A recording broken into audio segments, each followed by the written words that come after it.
cowboy. With a cracked rib whispered, "It hurts." She said, "Then let me hold you till it doesn't." Montana Territory, 1875.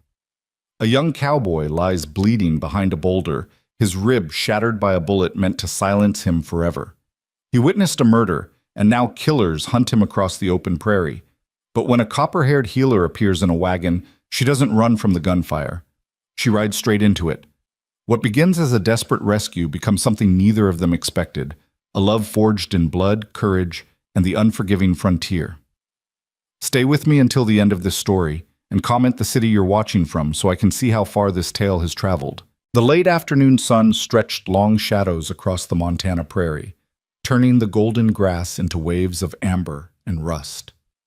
Caleb Arden pressed his back against the boulder, every breath a knife through his chest. Blood seeped through his fingers where he clutched his left side, warm and sticky against his shirt. The world tilted and swayed, his vision narrowing to a tunnel of dirt and sky.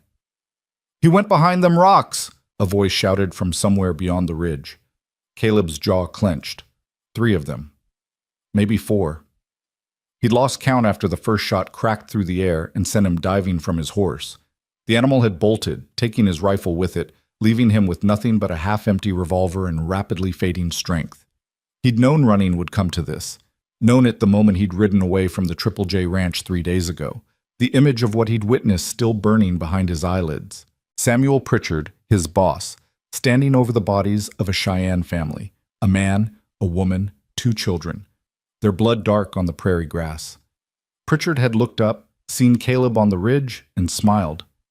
That smile had been worse than the gunshot. "Spread out," another voice called. "He's hit. Can't have gone far."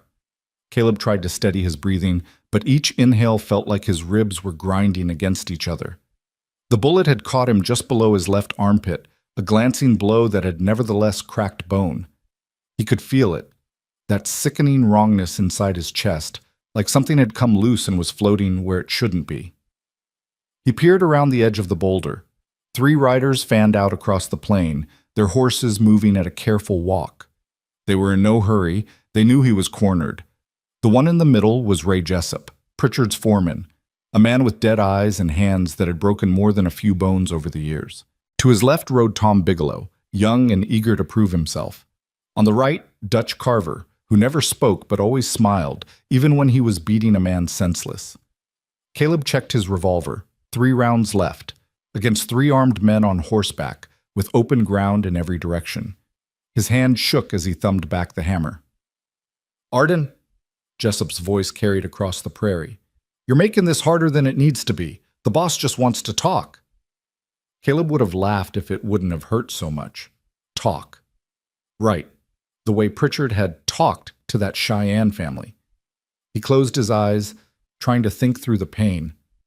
The nearest town was Cold Creek, maybe 15 miles northeast. He'd never make it on foot, not with a cracked rib and 3 killers on his trail. His only chance was to hold them off until dark, then try to slip away. But dark was hours away, and he could feel his strength bleeding out with every heartbeat.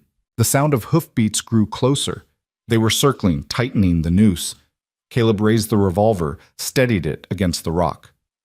His vision swam. He blinked hard, trying to focus. Then he heard it, a different sound cutting through the thunder in his ears. Wagon wheels, creaking wood, and the jingle of harness. He risked another look around the boulder.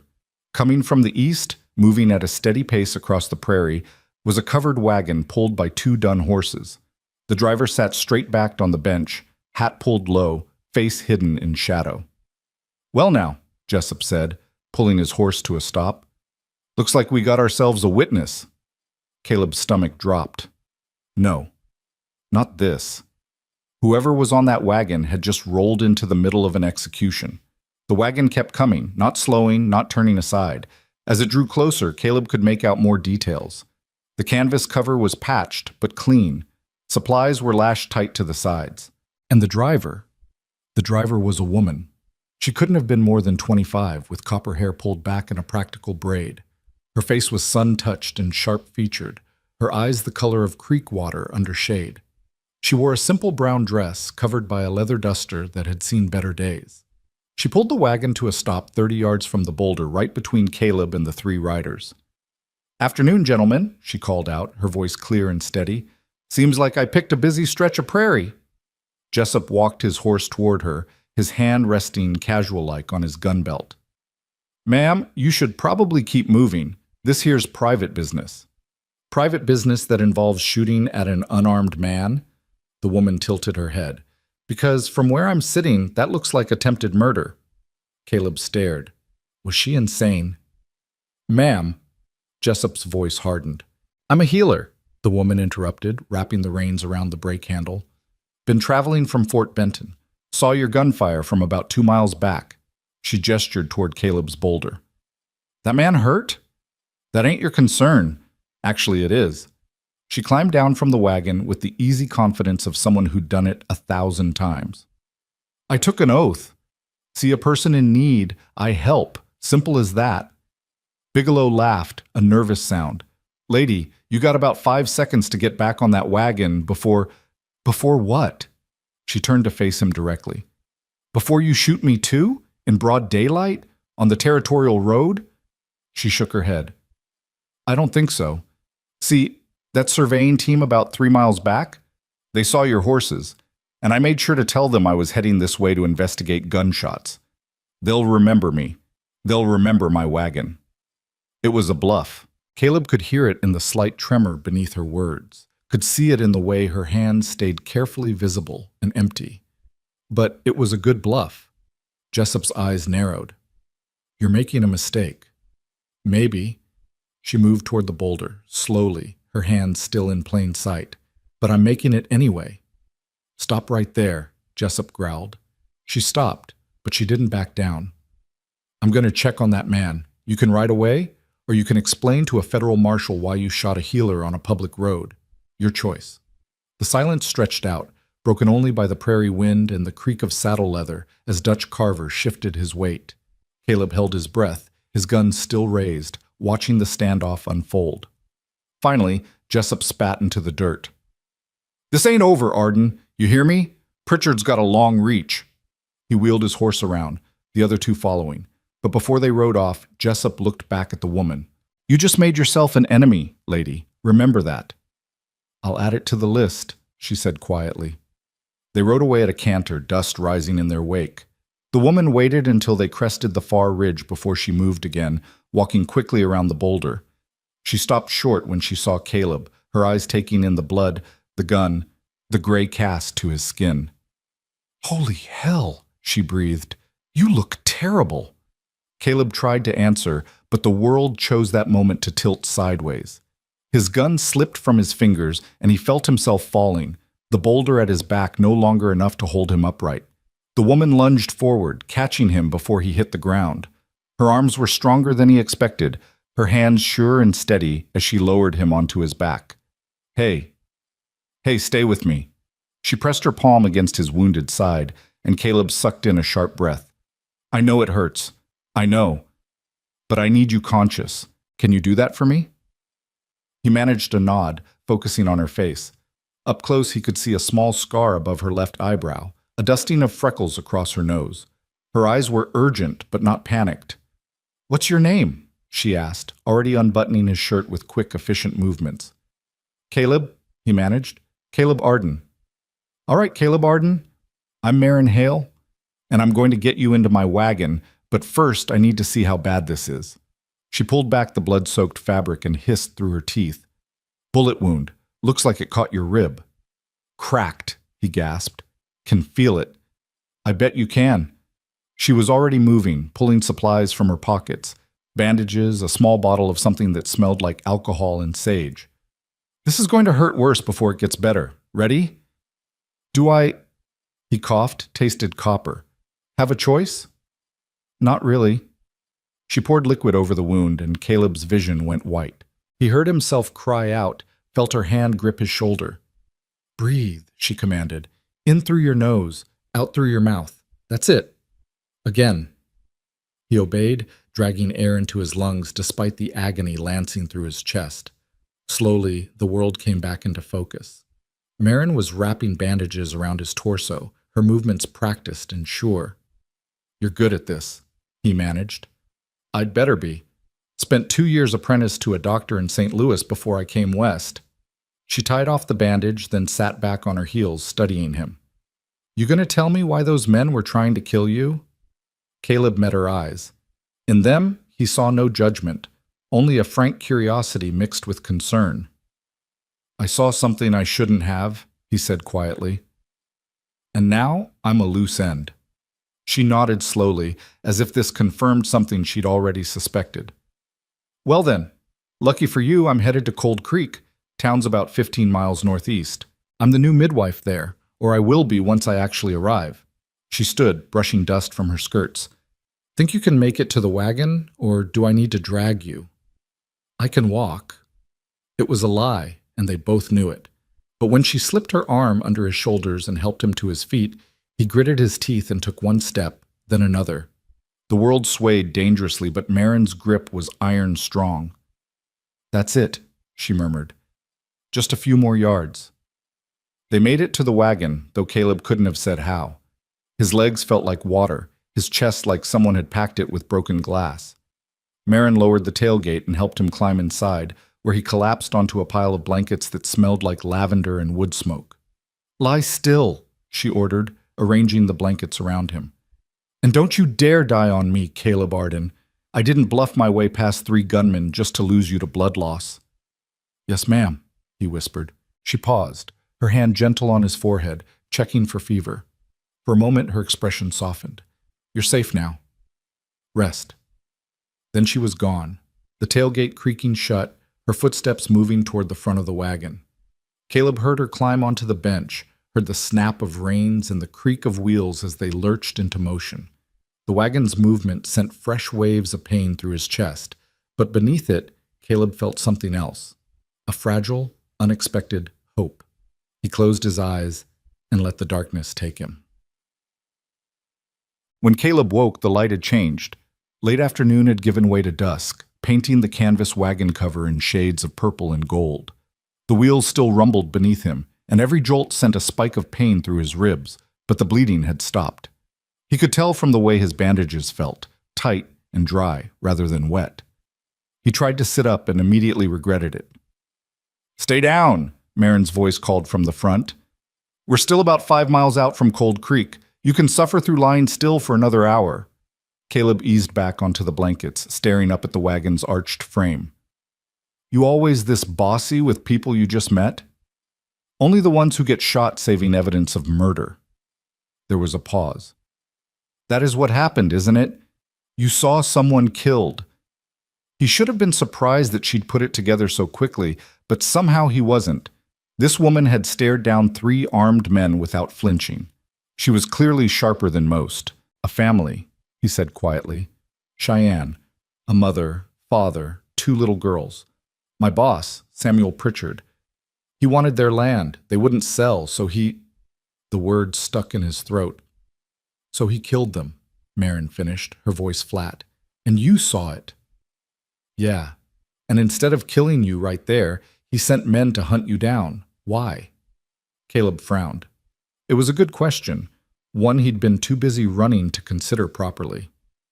Don't know, maybe he thought I'd run scared, keep my mouth shut. Or maybe he wanted it to look like an accident, something that couldn't be traced back to him. Makes sense. Man like that doesn't get to run a big ranch by being stupid. The wagon slowed as they navigated a rough patch of ground. So what's your plan? Keep running? Hide? Caleb realized he didn't have a plan.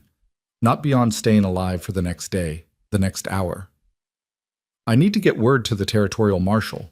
If I can testify, maybe Pritchard goes to prison. Or maybe his lawyers tie it up in court for years while his hired guns keep hunting you. Marin's voice wasn't cruel, just pragmatic. You need more than testimony, Caleb. You need leverage. What kind of leverage? Evidence? Witnesses? Something that makes you more dangerous dead than alive. The wagon rolled on for a moment before she spoke again. Cold Creek has a telegraph office, and a sheriff, though he's barely worth the tin badge they gave him. But it's a start. You can send messages, make noise, let people know what Pritchard did. Make yourself visible enough that killing you becomes a liability instead of a solution. Caleb absorbed this, turning it over in his mind. She was right. Running would only buy him time, and not much of it. He needed to go on the offensive somehow. "Why are you helping me?" he asked. "You don't know me, don't owe me anything." The wagon fell silent except for the creak of wheels and the steady clip-clop of hooves. When Marin finally answered, her voice was softer, more distant. 5 years ago, my brother saw a man get beaten to death outside a saloon in Kansas. He went to the law, testified, did everything right, and a week later, they found him in an alley with his throat cut. She paused. The killers walked free because there was no other witness. No one else would step forward. Everyone was too scared. "I'm sorry." "Don't be sorry. Just stay alive. And when the time comes, you tell the truth, no matter how scared you are. You do that, and maybe my brother's death means something." Caleb felt the weight of her words settle over him like a mantle. This wasn't just about him anymore. It was about justice, the kind that actually meant something. "I'll tell the truth," he promised, "no matter what." "Good." Marin's voice brightened slightly. "Now get some rest. You're going to need your strength." Caleb closed his eyes, but sleep was elusive. Through gaps in the canvas, he could see stars beginning to emerge in the deepening sky. The Big Dipper hung low on the northern horizon, the North Star steady and unchanging. His father had taught him to navigate by those stars when he was just a boy. "Long as you can see the North Star," his father had said, "you're never truly lost." But his father had been dead for 10 years now, killed in a mining accident that probably could have been prevented if the company had cared more about safety than profit. His mother had followed a year later, her heart giving out under the weight of grief and poverty. Caleb had been 17 when he'd signed on with the Triple J Ranch, desperate for work that paid. Pritchard had seemed like a fair boss back then, stern but honest. It had taken years for Caleb to see the truth, that Pritchard's fairness only extended to those who were useful to him, and his honesty was just another mask he wore when it suited him. The wagon hit a rut, jostling Caleb back to the present. He winced, pressing a hand to his bandaged ribs. "Sorry," Marin called back. "Road gets rough here." "It's fine," he gritted out. But it wasn't fine. None of this was fine. He was wounded, hunted, dependent on the kindness of a stranger who had no good reason to risk her life for him. And even if they made it to Cold Creek, even if he sent his telegrams and made his noise, there was no guarantee it would be enough. Pritchard had money, connections, influence. What did Caleb have? A story and a cracked rib. The darkness pressed in around him, heavy with doubt and pain. Then Marin's voice cut through it, singing softly. An old hymn, the kind Caleb's mother used to hum while she worked. "Come thou fount of every blessing, tune my heart to sing thy grace. Streams of mercy, never ceasing, call for songs of loudest praise." Her voice wasn't perfect, a little rough around the edges, sometimes missing the higher notes, but it was real, honest. It reminded Caleb of everything good in the world, everything worth fighting for. He let the song wash over him, and slowly, finally, he drifted into a dreamless sleep. He woke to the sound of voices and the wagon coming to a halt. Lamplight flickered through the canvas, casting dancing shadows. "Don't care if you're the new midwife or the Queen of England, ma'am. It's past 10 o'clock. Respectable folks are in bed." "Then it's lucky I'm not respectable." That was Marin, her voice sharp with irritation. "I've got an injured man in my wagon who needs a proper bed and medical attention. You going to help or just stand there looking official?" A sigh. "Who's injured?" "Name's Caleb Arden. He was shot by—" "I don't need his life story, ma'am. Just need to know if he's dangerous." "Only to people who shoot at innocent families." Another pause. "What's that supposed to mean?" "It means exactly what I said, Sheriff. Now, are you going to help me get him inside, or do I need to drag him myself?" All right. No need to get tetchy." Heavy footsteps approached the wagon. "Let me see him." The tailgate opened, and Caleb squinted against the sudden brightness of a lantern. A man's face swam into view, middle-aged, with a graying beard and eyes that had seen too much and cared about too little. "Can you walk, son?" the sheriff asked. "I can try," Caleb said. With Marin on one side and the sheriff on the other, they managed to get him out of the wagon and onto his feet. The world spun sickeningly, but Caleb locked his knees and held on. Cold Creek at night was a scatter of wooden buildings along a single main street. Lamplight glowed in a few windows. A dog barked somewhere in the distance. The air smelled like wood smoke and horses. "Where are we taking him?" the sheriff asked. "My place," Marin said. "The old midwife's cabin. Mrs. Thornton wrote that it comes with the position." "That shack hasn't been lived in for 6 months. It'll be a mess. Then I'll clean it." Marin's tone left no room for argument. "Let's move." They half-walked, half-dragged Caleb down the street to a small cabin set back from the main road. True to the sheriff's word, it looked abandoned. Shutters hanging crooked, porch boards warped, weeds growing tall around the foundation. But inside, once Marin got a lamp lit, it wasn't as bad as Caleb had feared.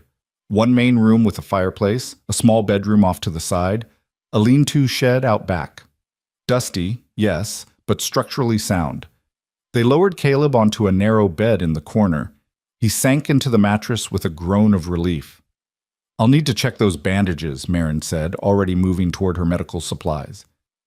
"Sheriff, if you wouldn't mind bringing in my bags from the wagon—" "I'll do it in the morning," the sheriff interrupted. "Right now, I need to know what's really going on here. Who shot this man?" Caleb and Marin exchanged glances. This was it. The moment where they either trusted the law or didn't. Caleb took a shallow breath and made his choice. Samuel Pritchard's men, Ray Jessup, Tom Bigelow, and Dutch Carver. They were trying to kill me. The sheriff's expression didn't change. "That's a serious accusation." "It's the truth." "Why would Pritchard want you dead?" "Because I saw him murder a Cheyenne family 3 days ago. A man named Running Bear, his wife, and their 2 daughters. Pritchard wanted their land for grazing rights. They refused to sell, so he shot them." Now the sheriff's face did change, a flicker of something that might have been fear crossing his features before he locked it down. "You got any proof of this?" "I saw it with my own eyes." "That ain't proof, son. That's just your word against one of the richest men in the territory." "Then I'll testify under oath. I'll go to the territorial marshal, the federal authorities, whoever will listen, and you'll end up dead in a ditch before you make it 10 miles. The sheriff shook his head. "Look, I don't know what you think you saw. I know what I saw," Caleb said, his voice hardening. "And if you're too scared of Pritchard to do your job, then say so. Don't insult me by pretending I'm crazy or mistaken." The sheriff's jaw tightened. For a long moment, he stared at Caleb with an expression that was equal parts anger and shame. Then he turned to Marin. "You believe him?" he asked quietly. "I believe 3 armed men were trying to kill him for a reason," Marin said. "And I believe a man with nothing to gain and everything to lose wouldn't make up a story like this." The sheriff nodded slowly, a decision forming behind his eyes. "All right. Here's what's going to happen. You," he pointed at Caleb, "stay out of sight for a few days while you heal. Don't go wandering around town, don't talk to folks, don't make yourself a target. Let people think you moved on or died or whatever. And you," he turned to Marin, "you're just the new midwife. You found an injured drifter on the road, patched him up, dropped him in Cold Creek. That's the story." "Why?" Marin asked. "Because if Pritchard thinks Caleb's dead or gone, he might get careless, might let something slip. And in the meantime, I'll send a quiet telegram to the territorial marshal's office. See what they know about Pritchard." He held up a hand before Caleb could protest. "It ain't much, but it's something. And it keeps you alive long enough to maybe get some real justice." It wasn't what Caleb wanted. He wanted to shout from the rooftops, to drag Pritchard into the light and make him face what he'd done. But Marin's hand found his, squeezed gently, and he understood. Stay alive. That was step 1. Everything else came after. "All right," Caleb said. "We do it your way." The sheriff nodded, satisfied. "I'll bring Miss Hale's bags in the morning. For now, get some rest, both of you." He left, pulling the door shut behind him. His footsteps faded into the night. Marin immediately moved to Caleb's side, unwrapping the blood-stained bandages with gentle efficiency. "Let me see how you're doing." The wound looked better than Caleb had expected. Angry and red, but not infected. Marin cleaned it again with her sharp-smelling tincture, then applied a poultice that felt cool against his burning skin. "You're lucky," she said. "Another inch to the right, and that bullet would have punctured your lung. Another inch lower, and it might have hit your liver. You got the best possible bad outcome. Doesn't feel lucky.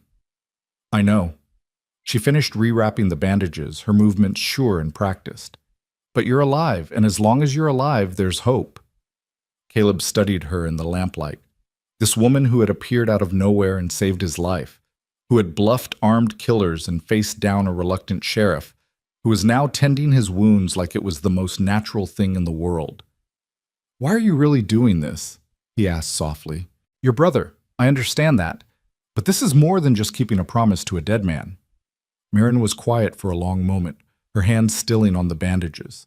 When she finally looked up, her Creekwater eyes were distant, haunted. When I was training in St. Louis, there was a woman who came to the clinic. She'd been beaten by her husband, not the first time from the look of her. The doctor treated her injuries, told her to leave the man. She said she couldn't, that she had nowhere to go. Marin's voice dropped to barely a whisper.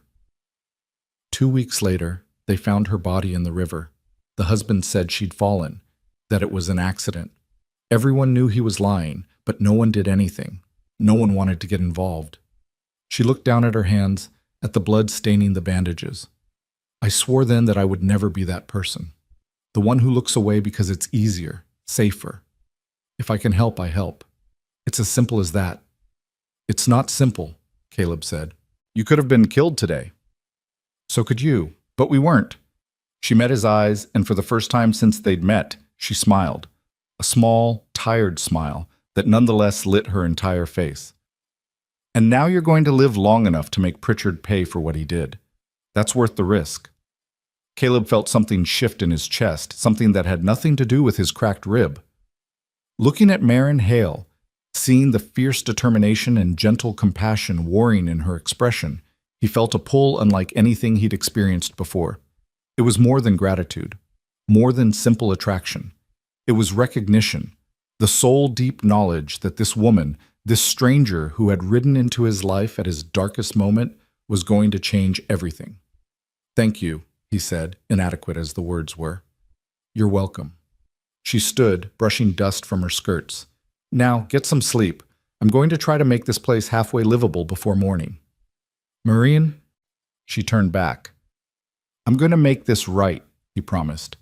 For your brother. For that Cheyenne family. For everyone Pritchard has hurt. I swear it.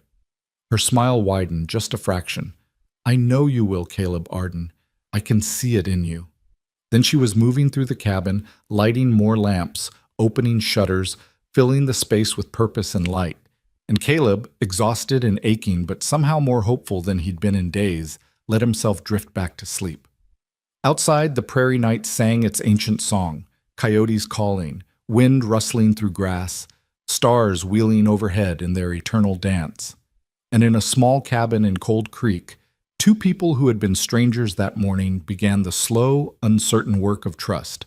Neither of them knew it yet, but the ripples from this day would spread wider than they could imagine. Justice would be served, yes, but only after blood and fire and a love neither of them saw coming.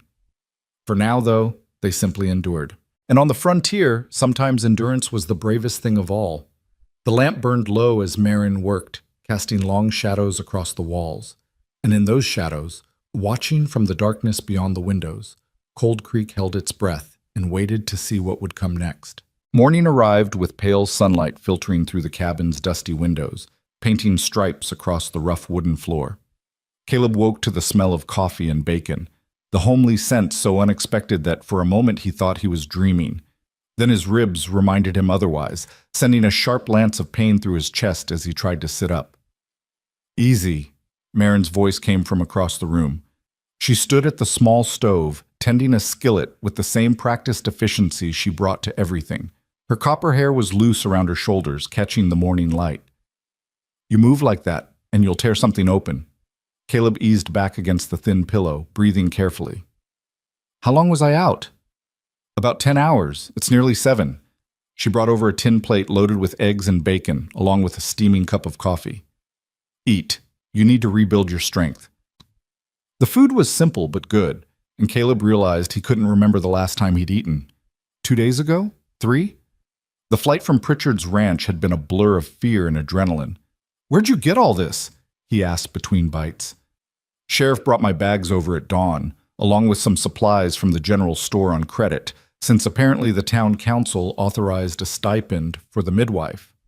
She poured herself coffee and sat in the cabin's only chair, a rickety ladderback that creaked under her weight. He also said 3 strangers rode through town last night asking about a wounded man. He told them he hadn't seen anyone matching that description. Caleb's hand stilled halfway to his mouth. Jessup and his boys. Probably. They didn't push it, just moved on, but they'll be back. Marin sipped her coffee, her expression thoughtful. The sheriff also mentioned that Samuel Pritchard owns about half the county, including the bank and most of the grazing land. People are scared of him. With good reason. Caleb set down his plate, appetite fading. I worked for him 3 years, saw him ruin men who crossed him. One rancher wouldn't sell his water rights, so Pritchard had his cattle poisoned, made it look like disease. Another time, a homesteader filed a legal complaint about fence lines. His barn burned down a week later. And no one stopped him? Who's going to stop him? He pays the sheriff's salary, owns the newspaper, has judges and territorial officials in his pocket. Caleb stared into his coffee. That Cheyenne family, they weren't the first, just the first time I saw it happen with my own eyes. Marin was quiet for a long moment, her fingers tracing the rim of her cup. My brother used to say that evil flourishes when good people stay silent. I didn't really understand what he meant until after he died, until I saw how everyone just accepted it, accepted that killers could walk free, that justice was only for people with money and power. Your brother was right, Caleb said softly. Yes, he was. She stood abruptly, setting her cup down with a decisive clink, which is why we're not staying silent. But first, we need to make sure you live long enough to testify. That means you're staying in this cabin until those ribs heal enough for you to ride if we need to run. I can't just hide here. People will ask questions. Let them ask. I'll tell them you moved on, like the sheriff suggested. She began clearing the breakfast dishes. In the meantime, there's a shed out back that needs repairs. Tools are there, materials too.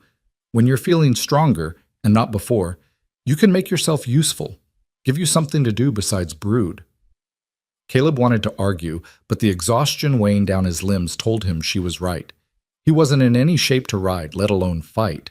How long do you think it'll take for my ribs to heal? If the fracture is clean and you don't do anything stupid, 4 to 6 weeks before you're anywhere near full strength, 2 weeks minimum before you can ride without passing out from pain. She looked at him over her shoulder, one eyebrow raised. Think you can manage that long without getting yourself killed? I'll try. That's all I ask. She finished with the dishes, then pulled a worn leather journal from one of her bags. Now, I need to let people know I'm here and open for business, which means I'll be out making calls most of the day. You stay inside, keep the door locked, and don't answer if anyone knocks. Understand? Yes, ma'am. Something in his tone made her smile. You don't have to call me ma'am. Marin is fine. Marin, he repeated, and liked the way her name felt in his mouth. She held his gaze for a heartbeat longer than necessary, then looked away, color rising in her cheeks. Right, well, I'll be back by evening. Try not to bleed on anything. Then she was gone, the door closing softly behind her, leaving Caleb alone in the quiet cabin with nothing but his thoughts and the dull ache in his chest. The day crawled by with painful slowness. Caleb dozed fitfully, drank water, and tried not to think about everything that could go wrong. Every sound from outside made him tense. Boots on the porch, voices passing by, the rattle of a wagon. But no one knocked. No one tried the door. By late afternoon, restlessness drove him to his feet despite Marin's warnings. He moved carefully to the window, peering out through a gap in the curtains. Cold Creek in daylight looked like a dozen other frontier towns Caleb had seen, a scattering of false-fronted buildings, a church with a modest steeple, corrals and stables at the edge of town. People moved about their business with the unhurried pace of those who lived far from anywhere important. And yet, beneath that ordinary surface, Caleb could sense the tension, the way people glanced over their shoulders, the conversations that stopped when strangers approached. This was a town that had learned to be careful, to keep its head down, a town that had learned to survive under Samuel Pritchard's shadow. Movement caught his eye. A woman emerging from the general store, followed by 2 small children. She looked harried, carrying too many parcels, trying to keep the children from running into the street. Without thinking, Caleb felt a pang of memory. The Cheyenne mother had looked like that in the moment before Pritchard drew his gun. Harried, tired, protective, human. Caleb turned away from the window, his jaw tight. 4 to 6 weeks, Marin had said. It felt like an eternity. But he would wait. He would heal, and then he would make sure that Mother and her children never had to fear Samuel Pritchard again. The door opened just as twilight was falling, and Marin slipped inside carrying a basket covered with a checkered cloth. She looked tired, but satisfied.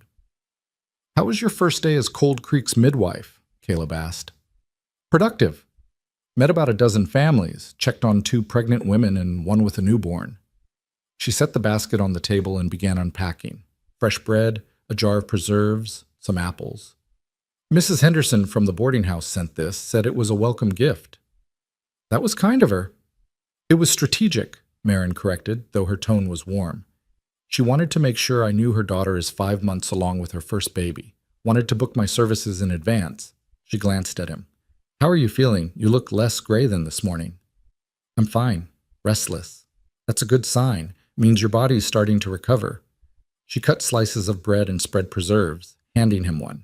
"Tomorrow, if you're up for it, you can take a look at that shed. Doors hanging off its hinges and the roof leaks. If you're going to hide here, might as well make yourself useful." They ate in companionable silence, the day's tension slowly unwinding. Outside, Cold Creek settled into evening, lamplight appearing in windows, the distant sound of someone playing a fiddle, dogs barking their twilight chorus.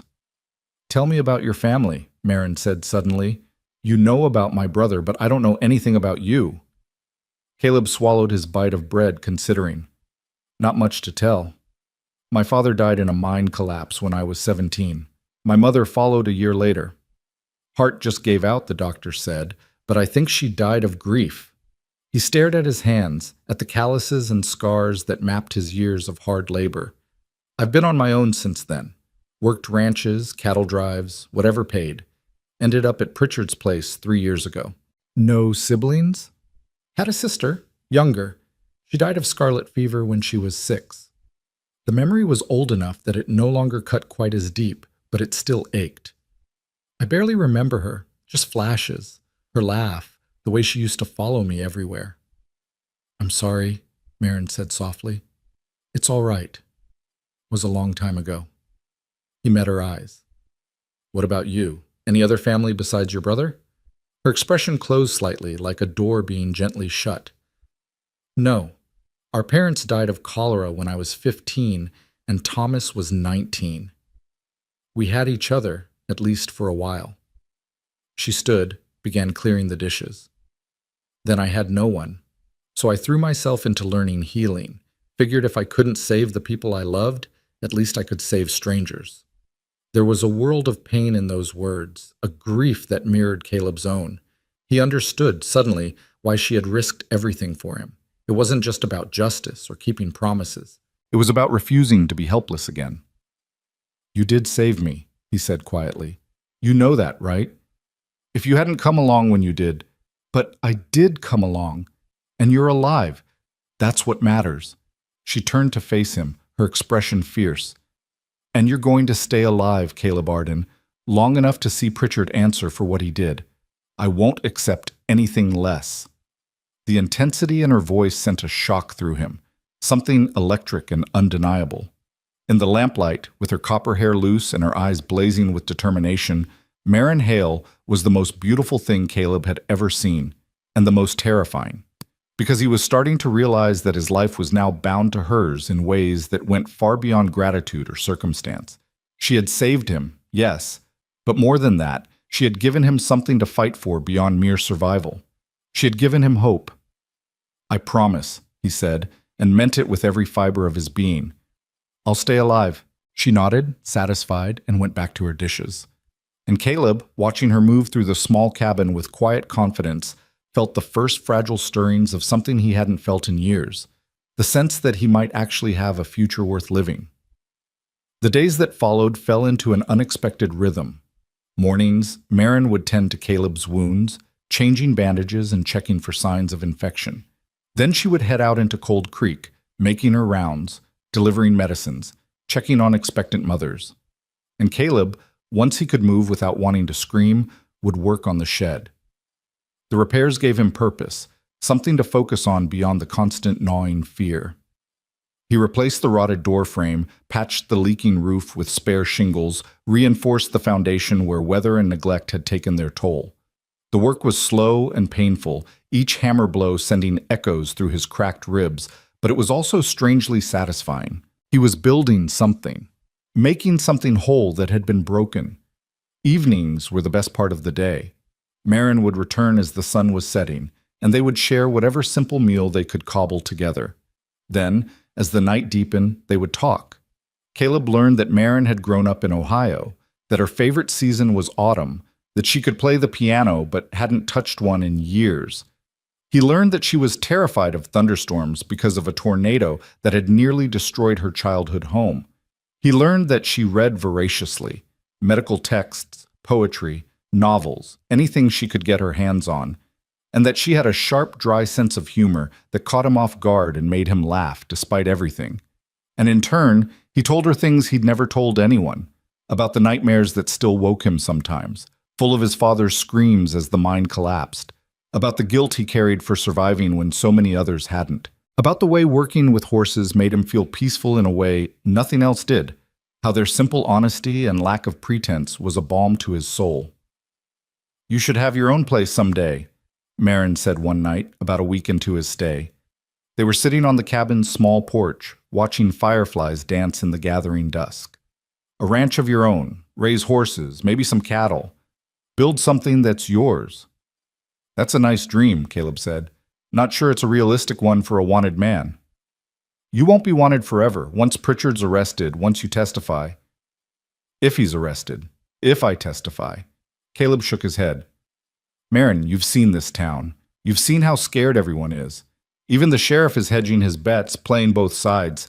What makes you think anything will change?" "Because it has to," she said simply. "Because the alternative is living in fear forever, and that's not living at all." He wanted to believe her. God, how he wanted to. But 3 years working for Pritchard had taught him that power protected power, and men like his former boss rarely faced consequences. "You're an optimist," he said. "I'm a realist," she corrected. "I know how bad things are, but I also know that change is possible. It just requires people willing to stand up and demand it." She turned to look at him, her profile sharp against the darkening sky. "My brother stood up, and yes, it got him killed. But his death wasn't meaningless. It taught me that silence is complicity, that if you want the world to be better, you have to be willing to fight for it, even when the odds are stacked against you." Caleb studied her, this woman who had appeared in his life like an answer to a prayer he hadn't known he was praying. "You're either very brave or very foolish. Can't I be both?" He laughed, the sound startling him. When was the last time he'd laughed? "Yeah, I suppose you can." They sat in silence for a while, listening to the prairie night. A coyote called in the distance, lonely and haunting. The fireflies continued their silent dance, tiny sparks of life in the vast darkness. "Caleb," Marin said softly, "when this is over, when Pritchard's in prison and you're free, what will you do?" "I don't know," he admitted. "Haven't let myself think that far ahead." "Maybe you should. Maybe having something to look forward to, some goal beyond just surviving, would help." She had a point. Caleb closed his eyes, tried to imagine a future where he wasn't running, wasn't afraid. What would that look like? A ranch, maybe? Somewhere quiet, far from the machinations of men like Pritchard. A small house with a good well and fertile land, horses grazing in the fields, and maybe... He opened his eyes and found Marin watching him, her expression unreadable in the dim light. "Maybe," he said carefully, "maybe I'd want someone to share it with. Someone brave enough to face down killers, stubborn enough to save a stranger, and foolish enough to think the world can change." Her breath caught, just slightly. "That's a very specific description." "Is it?" The air between them seemed to thicken, charged with possibility. Caleb's heart was pounding, and it had nothing to do with his healing ribs. Marin stood abruptly, wrapping her arms around herself. I should check your bandages before bed. Make sure everything's healing properly. The moment shattered, but its echo remained. Caleb followed her inside, acutely aware of how small the cabin was, how every movement brought them within inches of each other. She worked in silence, her fingers gentle as she unwrapped the old bandages and examined his wound. It was healing well. The angry red had faded to pink, and the swelling had gone down significantly. "You're lucky," she murmured, applying fresh salve. "No infection, no complications. Another week or two, and you'll be almost good as new." "Marin, don't." She tied off the new bandages with quick, efficient movements. "Don't say whatever you're about to say. Not yet. Not while you're still in danger, while everything is so uncertain." "Why not?" She finally looked up at him, and he saw fear in her eyes. Not fear of Pritchard or his men, but fear of something else entirely.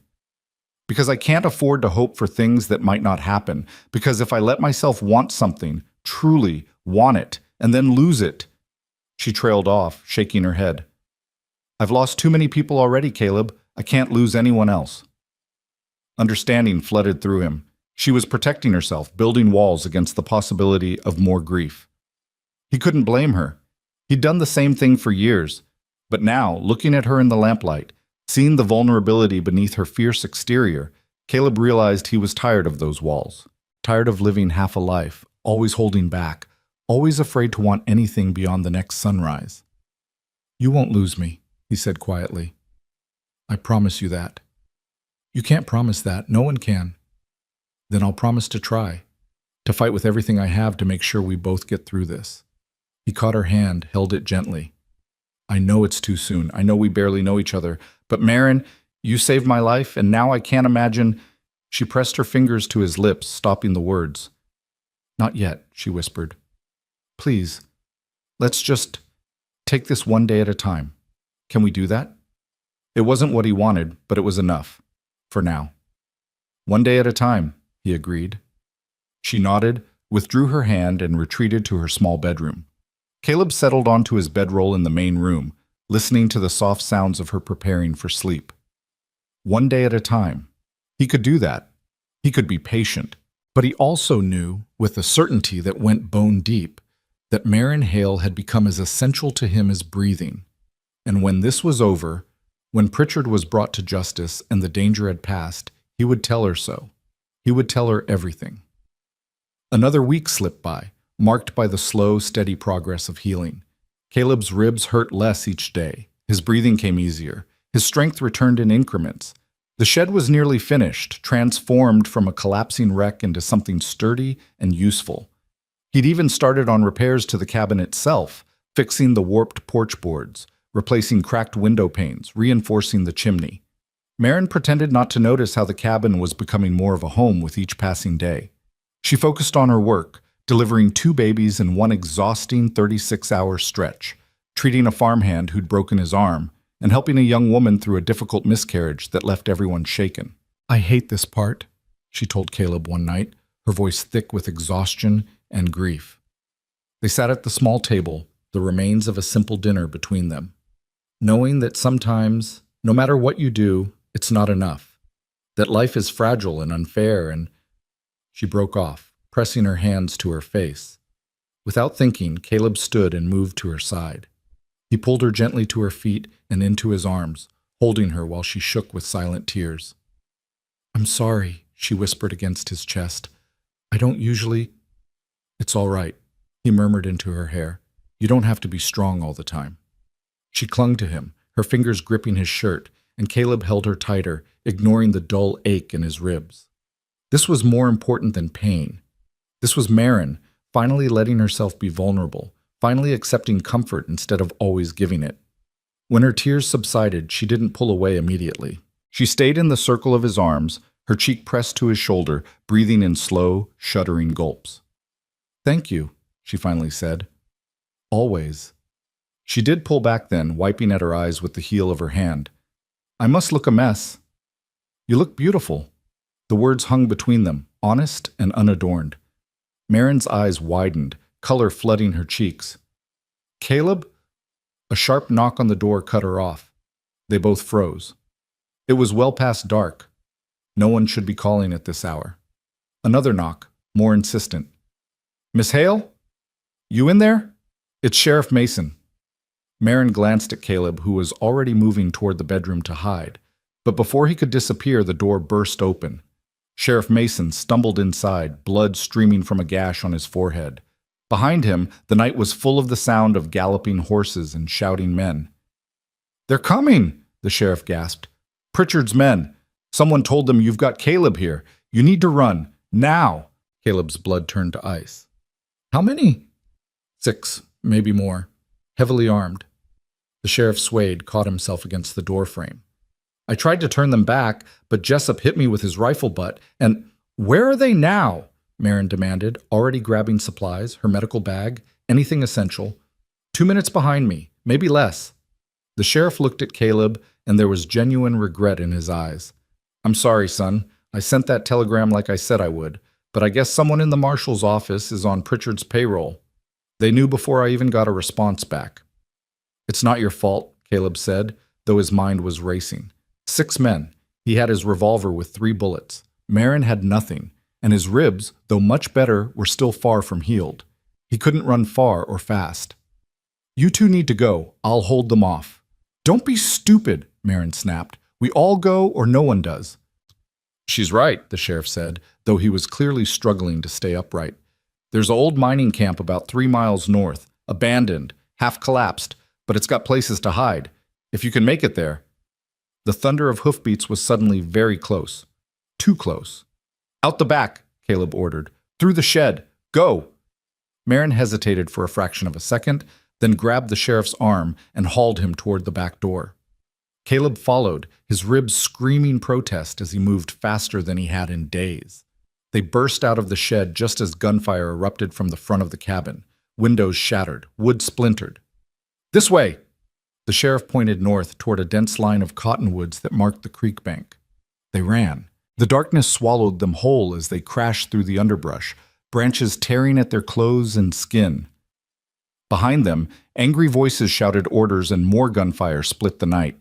Caleb's lungs burned with each gasping breath, his ribs sending white-hot spikes of agony through his chest with every jarring step. But he didn't slow down. Couldn't slow down. Sheriff Mason stumbled and went down hard, a strangled cry escaping his lips. Marin was there instantly, hauling him back to his feet with strength that seemed impossible for someone her size. "Keep moving," she hissed. "We're not dying tonight." They plunged into the cottonwoods, the canopy overhead blocking out even the faint starlight. Caleb could hear the creek somewhere ahead, rushing water over stones. His boot caught on a root and he nearly went sprawling, but caught himself at the last second against a tree trunk. "They're in the trees!"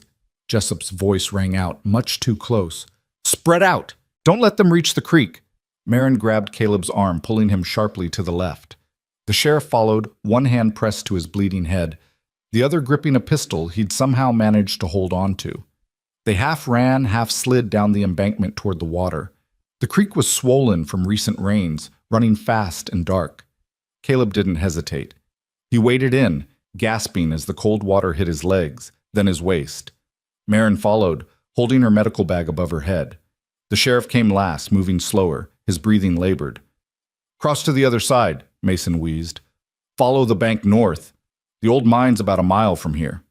Behind them, firelight flickered through the trees. The men had brought torches. They pushed through the current, fighting to keep their footing on the slippery stones. The water came up to Caleb's chest, and he felt the strength draining from his arms. His ribs were screaming now, every breath a battle. Beside him, Marin was struggling too, her teeth chattering from the cold. They made it to the far bank and hauled themselves out, water streaming from their clothes. No time to rest. The torchlight was getting closer, and now Caleb could hear dogs barking. They'd brought dogs. "Move!" he gasped, and they stumbled forward into another stand of trees. The terrain rose steadily, growing rockier. Caleb's boots slipped on loose shale. He went down on one knee, caught himself, forced his body upright again. Marin was right beside him, her hand on his elbow, steadying him. "I've got you," she whispered fiercely. "Just keep going." They crested a ridge, and the sheriff pointed ahead to where the land dropped away into darkness. "There. See that rock fall?" The mine entrance is just beyond it. Caleb squinted through the gloom and made out a tumble of boulders and what looked like collapsed timbers. It didn't look like much of a refuge, but it was better than being caught in the open. They scrambled down the slope, sending small avalanches of loose rock clattering ahead of them. Every sound seemed magnified in the darkness, announcing their position to anyone listening. Caleb's heart hammered against his bruised ribs as they reached the rockfall and began picking their way through. The mine entrance was a black mouth in the hillside, half buried by debris and overgrown with weeds. The timbers that had once framed it were rotted and sagging, looking like they might collapse at any moment. "Inside," the sheriff urged. "Quickly!" They ducked through the narrow opening into absolute darkness. The air was dank and cold, smelling of earth and decay. Caleb felt along the rough stone wall, moving deeper into the tunnel. His hand touched something that crumbled at his touch, and he recoiled, hoping it wasn't what he thought it was. Behind them, the sheriff was doing something with his coat in the entrance. Caleb heard fabric ripping, then the scrape of rocks being moved. "What are you doing?" Marin whispered. "Covering our tracks. Making it look like the entrance collapsed further." Mason's voice was strained with pain and effort. "Won't fool them forever, but might buy us some time." They moved deeper into the mine, away from the entrance and any betraying moonlight. Caleb's hand scraped against the walls as he felt his way forward. The tunnel seemed to go on forever, sloping gradually downward. Water dripped somewhere in the darkness with a steady, maddening rhythm. Finally, when Caleb judged they were far enough from the entrance that a light wouldn't be visible, he stopped. "We need to rest. Just for a minute." They sank to the cold stone floor, their breathing harsh and ragged in the enclosed space. Caleb could feel Marin shaking beside him, whether from cold or fear or exhaustion, he couldn't tell. Probably all three. "Anyone hurt besides the sheriff?" she asked, her voice tight with professional concern even now. "I'm fine," Caleb lied. "You're not fine. I can hear you breathing. You've torn something." Her hands found his in the darkness, squeezing hard. "But we'll deal with that later. Sheriff, how bad is your head?" "I'll live," Mason said, though he didn't sound convinced. "Got a skull like a rock," my wife always said. They sat in silence for a moment, listening for sounds of pursuit. Caleb could hear his own heartbeat, loud in his ears, the drip of water, Marin's shallow breathing beside him. Then, faint but unmistakable, voices from outside the mine. "Check that rockfall! They could have gone through there!" Everyone froze. Caleb's hand moved to his revolver, though he knew 3 bullets wouldn't be enough if Jessup's men found them. The voices grew louder, closer. Footsteps crunched on gravel. Someone was right outside the entrance. "Looks like it collapsed recently," a voice said. Bigelow, Caleb recognized. Could be natural, or could be they tried to hide in there and got buried. Or could be they're hiding inside right now. That was Jessup, cold and certain. "Dutch, take a look." Caleb heard the scrape of boots on stone, someone climbing over the rockfall. His fingers tightened on the revolver. Beside him, Marin had gone absolutely still. A light appeared at the tunnel entrance, growing brighter. Someone was coming in with a torch. The sheriff leaned close to Caleb's ear. "There's a side passage about 20 feet ahead on the left. Used to lead to a played-out vein. Take Marin and go. I'll hold them here." "No," Marin whispered urgently.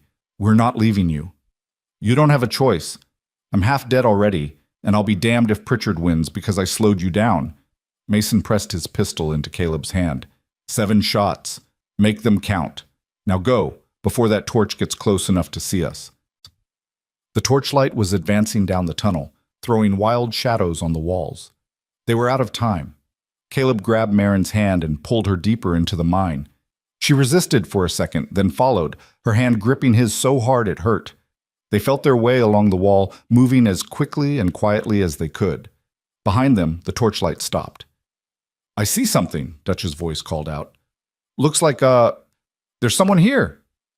"Sheriff Mason," Jessup's voice answered, echoing down the tunnel. "Come out nice and peaceful-like. No need for this to get messy." Caleb found the side passage by touch, a narrow opening in the left wall. He pulled Marin into it just as gunfire erupted behind them, deafeningly loud in the confined space. The muzzle flashes lit up the main tunnel in strobing bursts of light. They ran, bent low, hands scraping against rough walls. The side passage twisted and turned, growing narrower. Caleb had to turn sideways to fit through some sections, his shoulders brushing both walls. Behind them, more gunshots, then shouting, then an ominous silence. "The sheriff!" Marin gasped. "We have to go back. He bought us time," Caleb said, his throat tight with grief and anger. "We can't waste it." The passage opened suddenly into a larger chamber. Caleb nearly fell as the walls disappeared and his hands found only empty air. They stopped, breathing hard, trying to get their bearings in the absolute darkness. "Where are we?" Marin whispered. Before Caleb could answer, light bloomed behind them. Torches. Multiple torches coming through the side passage they'd just navigated. "Got their tracks in the dust," someone shouted. "They went this way." Caleb pulled Marin to the left, away from the passage entrance. His boots hit something that clattered and rolled, old mining equipment scattered across the chamber floor. They picked their way through the debris, trying not to make noise, knowing it was futile. The torchlight spilled into the chamber, revealing a space about 30 feet across with a ceiling that disappeared into darkness. Old support beams crisscrossed overhead, many of them cracked or sagging. In the center of the floor was a shaft, its opening covered by a rusted metal grate. And standing at the far side of the chamber, backed against the wall, were Caleb and Marin. Ray Jessup stepped into the chamber, his torch held high. Dutch Carver and Tom Bigelow followed, along with 3 other men Caleb didn't recognize, all of them armed, all of them between Caleb and the only exit. "Well now," Jessup said, his dead eyes reflecting the torchlight. "End of the line, Arden." Caleb raised the sheriff's pistol, knowing it was hopeless. "Stay back." "Or what? You'll shoot?" "Go ahead. You might get one of us, maybe 2 if you're lucky. But the rest will cut you down." Jessup's smile was a cold, terrible thing. "Mr. Pritchard sends his regards. Says he's sorry it had to come to this, but you really should have kept your mouth shut." "Pritchard murdered a family in cold blood," Caleb said, his voice steady despite the fear clawing at his chest. "And you're helping him cover it up. That make you proud?" "It makes me employed," Jessup said. "Something you ain't going to be for much longer. Now, you can make this easy or hard. Your choice. But either way, you're dying tonight." Marin stepped forward, putting herself partially in front of Caleb. "You'll have to go through me first." Jessup's expression didn't change. "That can be arranged, ma'am, though Mr. Pritchard did say to make it quick for you. Professional courtesy, seeing as you're a healer. But if you'd rather make this difficult, touch her and I'll kill every last one of you," Caleb snarled, the pistol steady in his hand. Big words from a man with a cracked rib and 6 guns pointed at him. Jessup gestured to his men.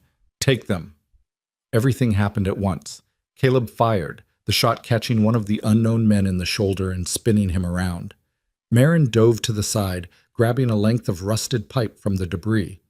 The other men opened fire, muzzle flashes lighting up the chamber like lightning. Caleb felt something burn across his upper arm as he fired again, missed, fired a 3rd time and saw Dutch Carver go down clutching his leg.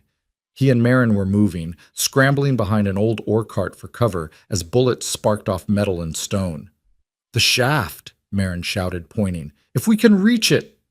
She didn't finish because Bigelow rushed their position, firing wildly. Caleb shot him in the chest, watched him fall, then the pistol clicked empty. Out of ammunition. Jessup was reloading, his movements quick and practiced. The 2 remaining men were flanking, trying to get a clear shot around the ore cart. Caleb made a decision. He grabbed Marin's hand and ran for the shaft. Bullets chewed up the ground around their feet.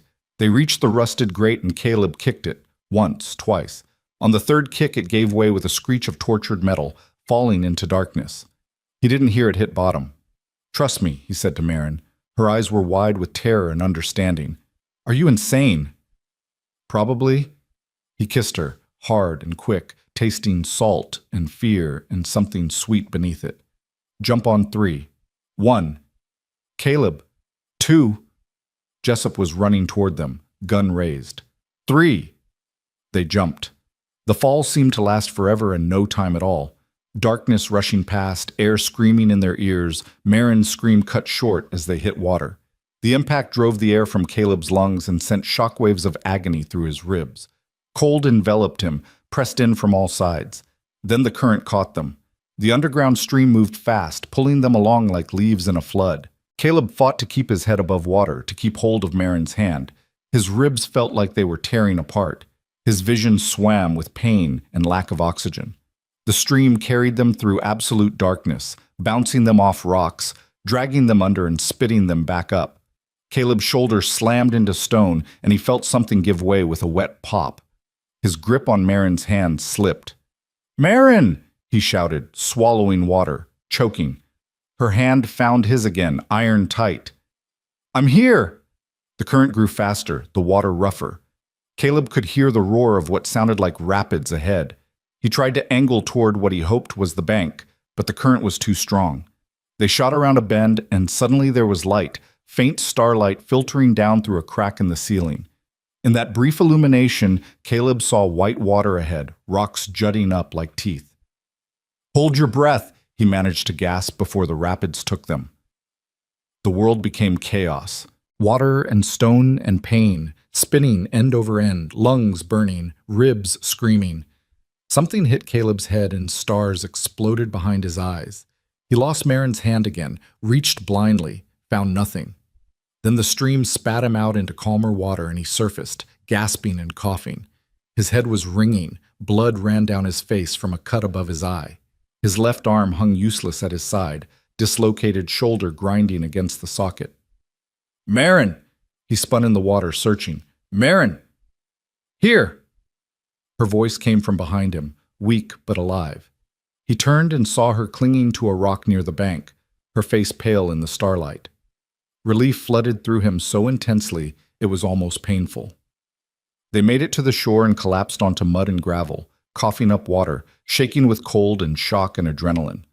For a long moment, they just lay there, breathing, alive against all odds. Finally, Caleb managed to sit up. His dislocated shoulder sent waves of nausea through him, but he pushed through it. "Are you hurt?" "Cuts and bruises, nothing serious." Marin crawled over to him, her hands already assessing his injuries with practiced efficiency despite her own trembling. "Your shoulder's dislocated. I need to set it." "I know." He braced himself. "Do it quick." She positioned herself behind him, her hands finding the right places on his arm and shoulder. "On 3. 1, 2. She popped it back into place on 2, and Caleb's vision went white. He might have screamed. When the world came back into focus, Marin was holding him, murmuring something soothing he couldn't quite make out. "You're okay," she was saying. "You're okay. We're both okay." Caleb became aware that he was shaking, his whole body racked with tremors. Shock setting in. Marin pulled him closer, sharing what little warmth she had. "The sheriff," she whispered against his hair. "Do you think—" "I don't know." Caleb's throat was tight. Mason had been shot, that much was certain. Whether he'd survived or bought them time with his life, there was no way to know. Not now. They sat together on the muddy bank as dawn began to paint the eastern sky in shades of gray and pink. The stream burbled past them, peaceful now, as if it hadn't nearly killed them both. Somewhere above, birds were starting to sing. Caleb had no idea where they were. No idea if Jessup and his men were still searching for them, or if they'd given them up for dead. No idea what came next. All he knew was that Marin was alive and warm in his arms, that they had survived another night, and that the sun was rising on a day he hadn't been sure he'd live to see. "We need to move," Marin said eventually, though she made no effort to pull away. "Find shelter. Get warm before hypothermia sets in." "In a minute," Caleb said, holding her tighter. "Just let me hold you for one more minute." She nodded against his shoulder, and they stayed that way, two battered survivors watching the sun climb above the horizon, painting the world in gold and amber and the fragile promise of a new day. When they finally stood, helping each other up on unsteady legs, Caleb looked around and got his bearings. They were in a narrow canyon, the stream cutting through layered rock. To the north, the canyon widened into what looked like grassland. To the south, it climbed back toward the hills and the mine they'd escaped from. "North," he said. "Put as much distance between us and Pritchard's men as we can." They walked, leaning on each other, leaving wet footprints on the rocky shore.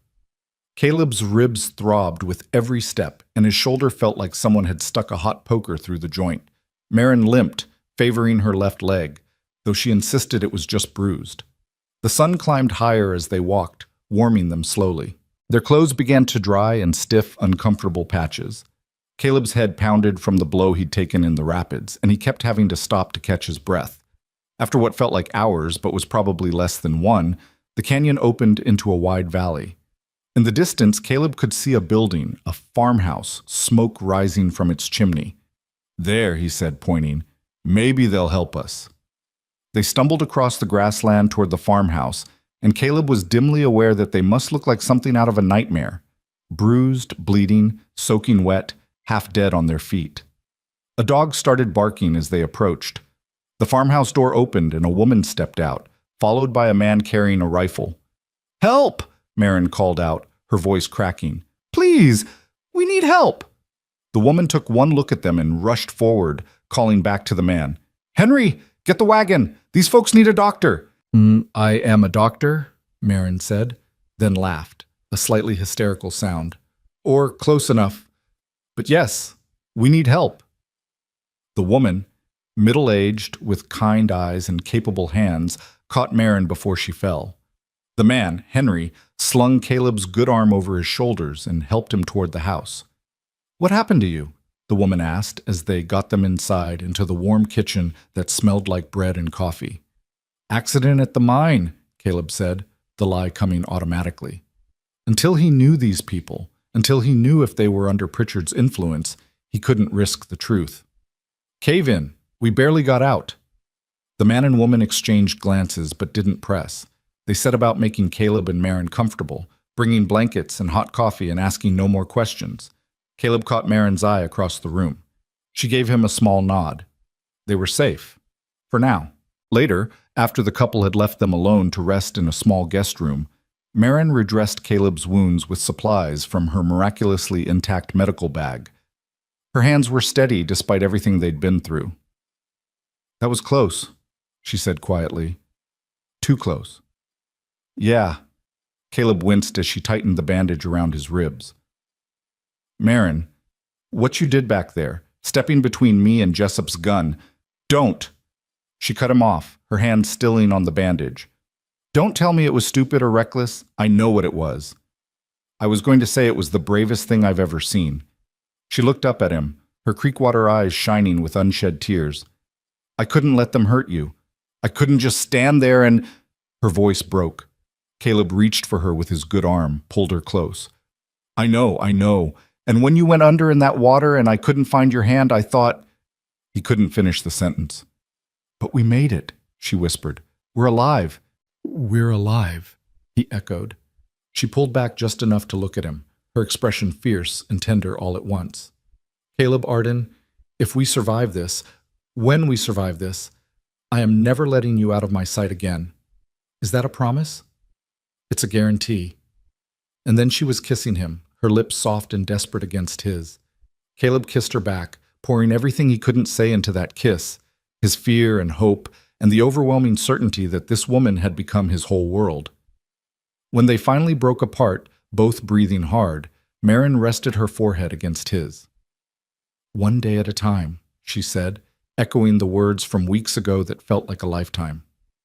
"One day at a time," Caleb agreed, "starting with today."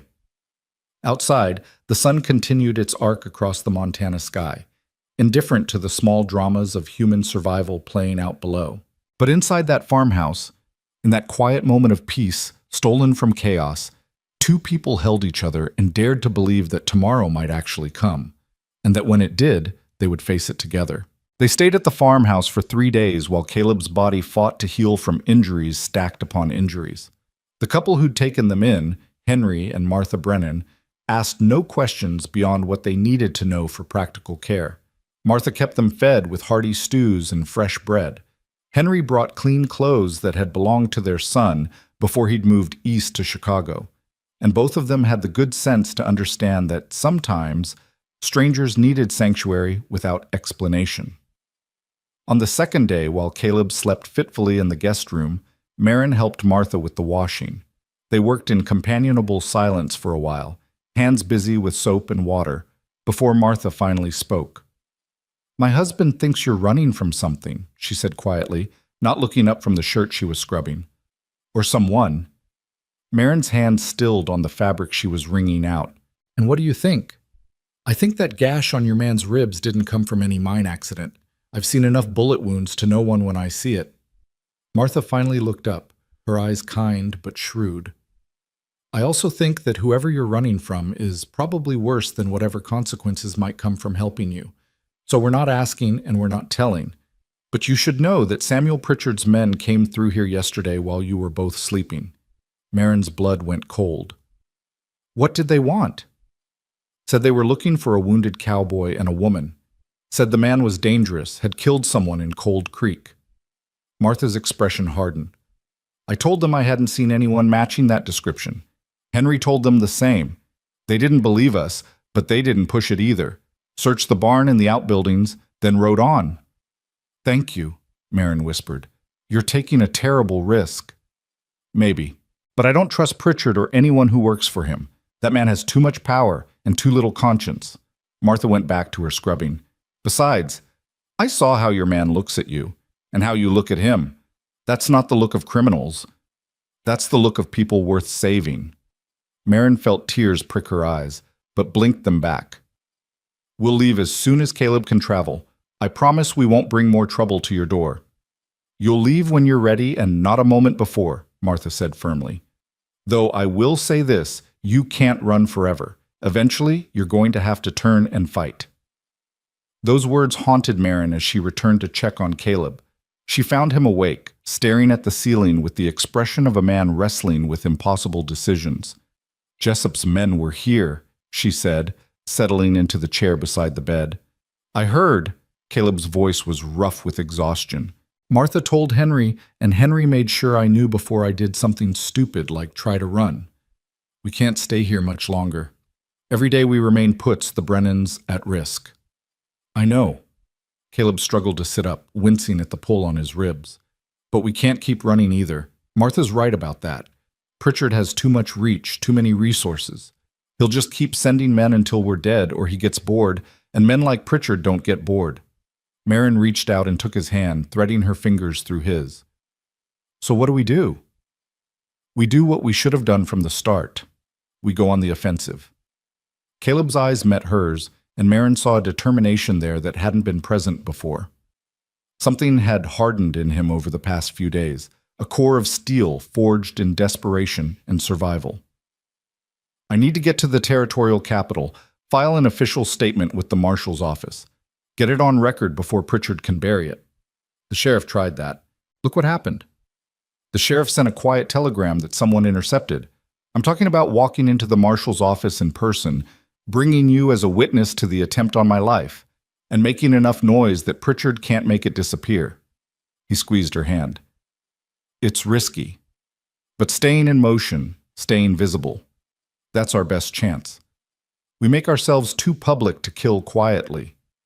Marin absorbed this, turning it over in her mind. It was bold, possibly reckless, but it was also the first plan that felt like more than just delaying the inevitable. "Helena is 4 days' ride from here," she said slowly. "You're in no shape for that kind of travel. Then we take it slow. Rest when we need to, but we start moving tomorrow." He pulled her hand to his lips, kissed her knuckles gently. "I'm tired of being afraid, Marin. Tired of looking over my shoulder. I want a life where I can wake up next to you without wondering if it's the last morning we'll have." The word sent a rush of warmth through her chest, followed immediately by a spike of fear, because wanting something that much meant having something to lose. "When this is over," she said carefully, "when Pritchard is in prison and we're safe, what then?" Caleb's thumb traced circles on the back of her hand, his touch gentle and grounding. "Then I buy that piece of land I've been dreaming about, build a house, raise horses." He paused, his eyes searching hers. "And if you're willing, I'd like you there with me. Not as someone passing through, but as someone who stays." Marin's breath caught. It was the closest he'd come to saying the words that hung unspoken between them, the feelings that had grown from desperate circumstances into something real and lasting. "I'd like that," she whispered. I'd like that very much. They sat in silence for a moment, hands clasped, the future stretching out before them like the Montana prairie, vast and uncertain and full of possibility.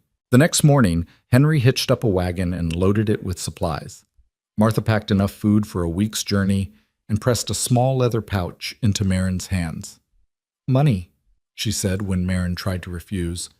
"Not a fortune, but enough for lodging and meals. Consider it an investment in seeing justice done." "We'll pay you back," Caleb promised from the wagon seat where he'd managed to climb with only minimal help. "You'll do no such thing," Henry said gruffly. "Just make sure that bastard Pritchard gets what's coming to him. That'll be payment enough." They pulled away from the farmhouse as the sun cleared the eastern horizon, painting everything in shades of gold and amber. Marin drove while Caleb rested beside her, his color better than it had been, but still too pale for her liking. The first day's travel was uneventful. They followed game trails and old prospector roads, staying away from main routes where Pritchard's men might be watching. The Montana landscape rolled past in endless variations of grassland and distant mountains, big sky overhead that made Marin feel simultaneously small and infinite.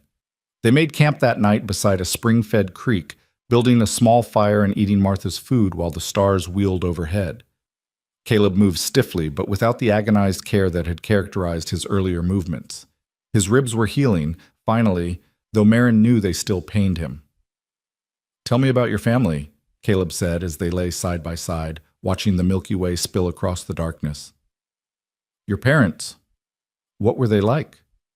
Marin was quiet for a moment, gathering memories that had grown soft with time. "My father was a school teacher, loved books more than anything except my mother. She was practical where he was dreamy, kept him grounded." A smile touched her lips. "They used to argue about everything, politics, philosophy, what to have for dinner. But underneath the arguments, there was this foundation of love so solid you could build a house on it." "They sound wonderful." They were. The smile faded. When the cholera came, it took them both within a week. Thomas and I buried them in the town cemetery, and I remember thinking that at least they went together, that neither of them had to live without the other. She turned her head to look at Caleb. "I used to think that kind of love was rare, something most people spent their whole lives searching for and never found. And now? Now I think I was wrong. I think it finds you when you're not looking, when you're too busy trying to survive to notice it creeping up on you." She reached over and found his hand in the darkness. "Like this." Caleb's fingers tightened around hers. "I love you, Marin Hale. I know it's fast, I know it's probably crazy, but I love you, and I needed you to know that." The words hung in the night air, simple and honest and terrifying in their finality. Marin's heart hammered against her ribs as she turned to face him fully. "I love you too," she said, the words coming easier than she'd expected. "I think I started falling for you the moment you looked up at me from behind that boulder, bleeding and brave and refusing to give up. And every day since then, I've fallen a little more." Caleb pulled her close, careful of his injuries, and kissed her with a tenderness that made her throat tight. When they broke apart, he rested his forehead against hers. "We're going to make it through this," he promised. "Both of us. Together." "Together," she echoed, and let herself believe it. The second day brought rain, a cold drizzle that soaked through their clothes and turned the roads to mud. They pressed on anyway, Marin driving through the downpour while Caleb dozed fitfully beside her. His fever had returned just slightly, and she worried that the infection in his ribs had flared up again despite her careful tending. They found shelter that night in an abandoned homesteader's cabin, its roof mostly intact and its walls solid enough to keep out the worst of the weather. Marin built a fire in the old stone fireplace and made Caleb strip off his wet clothes so she could examine his wounds. The bullet graze had reopened slightly, weeping clear fluid but not pus. His ribs were still mottled with bruises, but the swelling had gone down. His shoulder was the worst of it, black and purple from the dislocation, but the joint moved properly when she tested it. "You're healing," she pronounced, relief flooding through her. "The fever's just your body working overtime, nothing to worry about." "Good." Caleb's eyes were heavy-lidded, exhaustion pulling at him. "Because I don't think I could handle another near-death experience this week." Marin laughed despite herself and helped him into dry clothes. They ate cold food from Martha's pack and huddled close to the fire as the rain drummed on the roof. "Do you ever think about what we'll tell people?" Caleb asked drowsily, his head resting on Marin's shoulder. "About how we met. We'll tell them the truth, that you were in trouble and I helped you, and somewhere along the way we fell in love. They'll say it's a dime novel romance, too dramatic to be real. Let them say what they want." Marin pressed a kiss to his temple. "We'll know the truth." The third day dawned clear and cold. They made good time, covering nearly 20 miles before stopping for the night. The landscape was changing as they traveled northeast, the grasslands giving way to rolling hills dotted with pine trees.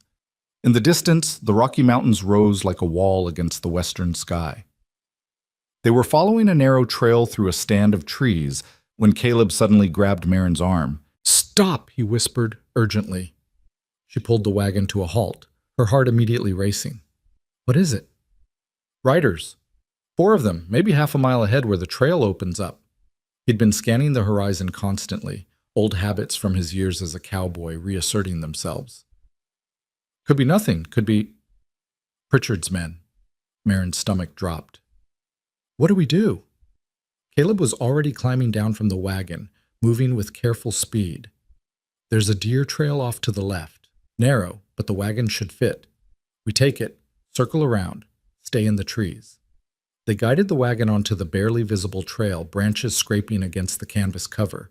The horses balked at first, unused to such rough going, but Marin coaxed them forward with quiet words and gentle hands. Behind them, they heard voices. The riders had reached the spot where they'd left the main trail.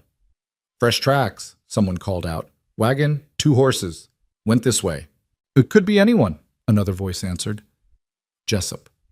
Marin would recognize that cold, dead tone anywhere. Or it could be them. "Come on." The sound of hoofbeats grew closer. Marin urged the horses faster, but the trail was too rough for speed. A wheel hit a rock and the wagon lurched sickeningly. Caleb grabbed the side to keep from being thrown off. "There!" someone shouted. "In the trees!" Gunfire erupted, bullets thudding into tree trunks and kicking up dirt. Marin snapped the reins and the horses bolted forward, crashing through underbrush. The wagon bounced and swayed, threatening to overturn. Caleb had drawn his revolver. Henry had given him a fully loaded one before they left, and was firing back at their pursuers. The narrow trail worked in their favor, forcing the riders to stay in single file, limiting their ability to surround the wagon. They burst out of the trees into a clearing, and Marin saw their chance. A rocky ravine cut across the landscape ahead, its sides steep but not quite vertical. A gamble, but staying on open ground meant certain death. "Hold on!" she shouted, and drove the wagon straight at the ravine. They hit the edge and plunged downward. The horses screamed, fighting the harness. The wagon tipped onto 2 wheels, balanced impossibly for a heartbeat, then crashed back down with bone-jarring force. Marin felt something crack beneath them. An axle? A wheel? But the wagon kept moving, sliding and skidding down the rocky slope. They hit the bottom, and the momentum carried them forward into another stand of trees on the far side. Marin didn't let up, driving the horses deeper into the forest until the terrain forced them to slow. Finally, when she judged they'd put enough distance between themselves and the ravine, she pulled the wagon to a stop. They sat in silence, breathing hard, listening for sounds of pursuit. Nothing. Just wind in the trees and the nervous stamping of the horses. "Did we lose them?" Marin whispered. Caleb climbed stiffly down to check the wagon. Back left wheels cracked. "Won't hold for long, maybe another day if we're lucky and take it easy." He looked back the way they'd come. "As for losing them, maybe. That ravine will slow them down, but they'll find a way across eventually." "How far are we from Helena?" "Day and a half at normal speed. With a damaged wheel?" He grimaced. 2 days, maybe more." They couldn't afford 2 more days, not with Jessup and his men on their trail. Marin made a decision. "We abandon the wagon, take the horses, and ride hard for Helena. We can make it in a day if we push." "You think the horses can handle both of us in hard riding?" "I think we don't have a choice." She climbed down and started unhitching the team. "We take what supplies we can carry and leave the rest. Move fast, stay off main trails, and pray we reach the marshal's office before Pritchard's men catch up." They worked quickly, transferring essential supplies to saddlebags and makeshift packs. Food, water, Marin's medical supplies, the money from Martha, and what little ammunition they had left. Everything else they left behind. Within 20 minutes, they were mounted and moving, Caleb on one horse and Marin on the other. The animals were draft horses, bred for pulling, not speed, but they were strong and steady, and that would have to be enough. They rode through the afternoon and into the evening, following game trails and creek beds, always heading northeast toward the territorial capital. Caleb's face grew increasingly tight with pain as the day wore on, but he never complained, never suggested they slow down. As darkness fell, they finally allowed themselves a brief rest beside a small stream. The horses drank gratefully while Caleb and Marin shared the last of Martha's bread and some dried meat. "We're close," Caleb said, studying the stars. "Helena can't be more than 30 miles from here. If we ride through the night—" "You need rest," Marin interrupted. "Your body's been through hell, Caleb. Another few hours won't make a difference." "It might. If Jessup's still tracking us, then a few hours of rest will make us sharper, more able to react if we run into trouble." She touched his face gently, feeling the heat of fever beneath his skin. "Please, just until dawn. Then we'll ride hard for Helena and not stop until we're standing in front of the territorial marshal himself." Caleb wanted to argue. She could see it in his eyes, but exhaustion won out. "Until dawn," he agreed. They made a cold camp, not risking a fire that might give away their position. Marin checked Caleb's bandages by moonlight and dosed him with willow bark tea for the fever. Then they lay together under a single blanket, sharing warmth, listening to the night sounds of the Montana wilderness. "Marin," Caleb said softly, just as she was drifting off to sleep, "if something happens tomorrow—" "Nothing's going to happen." "But if it does, if Pritchard's men find us before we reach Helena, I need you to promise me something." She raised her head to look at him. "What?" "Promise me you'll run, that you won't try to be brave or stand your ground. Just run, get to safety, and tell someone, anyone, what Pritchard did." "I'm not leaving you." "Marin, I said I'm not leaving you, Caleb Arden. We survive together or not at all." Her voice was fierce, brooking no argument. "That's my promise. Take it or leave it."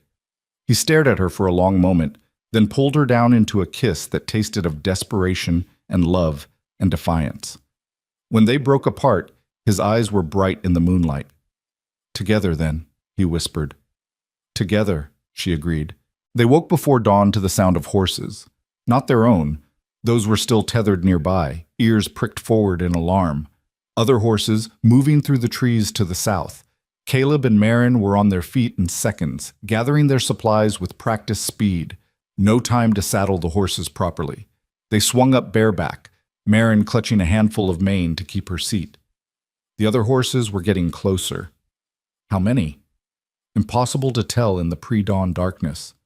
"Go," Caleb said, and they went. They crashed through the underbrush, no longer caring about noise, only about speed. Behind them, shouts rang out. Someone had seen them. The chase was on. They burst out of the trees onto a well-traveled road just as the sun crested the horizon.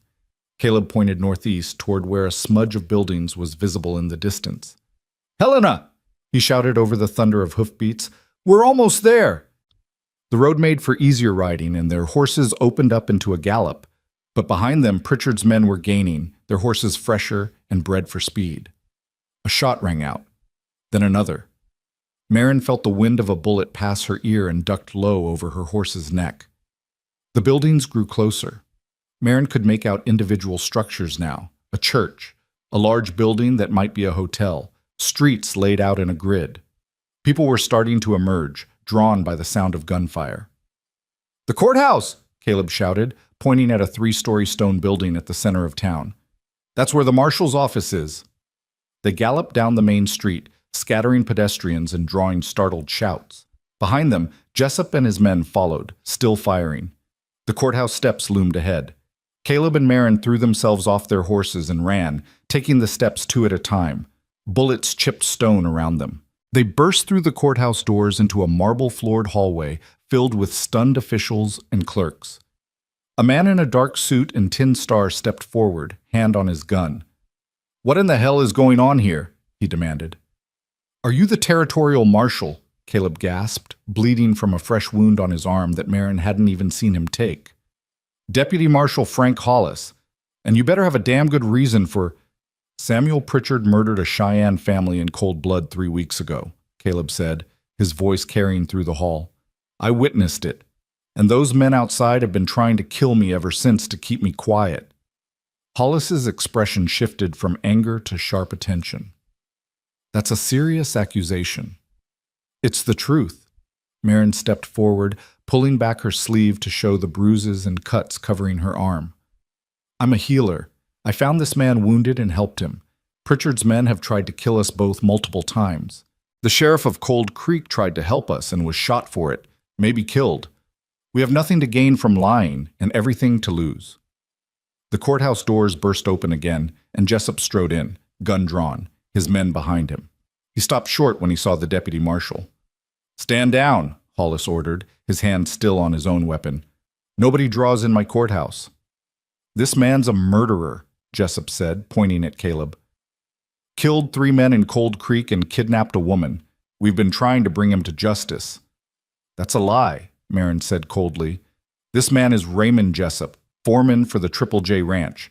He works for Samuel Pritchard, and he's been hunting us on Pritchard's orders. Everyone shut up, Hollis commanded. He looked from Caleb to Jessup and back again, clearly trying to assess the situation. You, he said to Caleb, you're willing to make an official statement, under oath, knowing that filing a false report is a crime? Yes. And you? He turned to Marin. You'll corroborate his story? Every word of it. Hollis nodded slowly, decision made. Then you two come with me. We'll take your statements and telegraph the federal authorities. He pointed at Jessup. And you wait right here. Don't even think about leaving town until I sort this mess out. Jessup's face went dark with fury, but he holstered his gun. Mr. Pritchard will hear about this. I expect he will, Hollis said mildly. That's kind of the point. He led Caleb and Marin deeper into the courthouse, into a small office where they spent the next hour giving detailed statements. Hollis asked sharp questions, probing for inconsistencies, clearly a man who took his job seriously. When they were done, he sat back and studied them. If even half of what you're telling me is true, Samuel Pritchard is going to hang. It's all true, Caleb said. Every word. Then we've got work to do. Hollis stood, gathering the papers. I'm sending telegrams to the federal marshal and the territorial governor. This is bigger than me, bigger than Cold Creek. This is about whether men with money and power are subject to the same laws as everyone else. He paused at the door. You two stay in Helena. Don't leave town. Don't do anything that might compromise this investigation. Understood? They nodded, too exhausted to do anything else. Hollis left, and for the first time in weeks, Caleb and Marin were truly alone and truly safe. They looked at each other across the small office, and then Marin was in his arms, and they were holding each other so tightly it hurt. We did it, she whispered against his chest. We actually did it. We did, Caleb agreed, hardly daring to believe it. It's not over. The trial, the testimony, all of that is still ahead. But we got our foot in the door. We made enough noise that Pritchard can't make us disappear. They stood like that for a long time, 2 people who had survived the impossible, clinging to each other and the fragile hope of justice finally within reach. Outside the office windows, Helena bustled with its daily business, unaware that in this small room, the foundation was being laid for a reckoning that would shake the entire territory. The weeks that followed moved with a strange mixture of agonizing slowness and breathless speed. Deputy Marshal Hollis secured them rooms at a modest boarding house run by a widow named Mrs. Chen, who asked no questions and kept watchful eyes on anyone who came near her guests. Caleb's wounds continued their stubborn march toward healing, and Marin found work tending to the sick in Helena's small hospital, her skills in constant demand. But beneath the veneer of normalcy, tension simmered. Pritchard's lawyers descended on Helena like vultures, filing motions and injunctions, trying to bury the case in legal procedure before it ever reached a courtroom. The territorial governor, a man named Wallace with ambitions for higher office, took personal interest in the case, seeing it as an opportunity to prove that Montana Territory was a place of law and order, not frontier chaos. News of the accusation spread like wildfire through the territory. Newspapers picked up the story, some sympathetic, others clearly in Pritchard's pocket. The Montana Sentinel ran a scathing editorial calling Caleb a liar and Marin a deluded woman led astray by romantic notions. The Helena Independent countered with an investigation into Pritchard's land acquisitions, revealing a pattern of suspicious deaths and disappearances among those who'd stood in his way. Through it all, Caleb and Marin waited, their lives suspended in the strange limbo between danger and safety. One evening, 3 weeks after their arrival in Helena, they sat on the boarding house porch watching the sun set behind the mountains. Marin's hand rested in Caleb's, their fingers intertwined in a gesture that had become as natural as breathing. "Deputy Marshal Hollis came by the hospital today," Marin said quietly. "He said the federal marshal is arriving next week. They're going to convene a grand jury." Caleb nodded, his jaw tight. "And if the grand jury indicts? Then there'll be a trial, public, with witnesses and evidence and everything done according to law." She turned to look at him, her creekwater eyes reflecting the dying light. "Hollis thinks they have enough to proceed. The federal investigators found the bodies of the Cheyenne family buried in a ravine on Pritchard's land.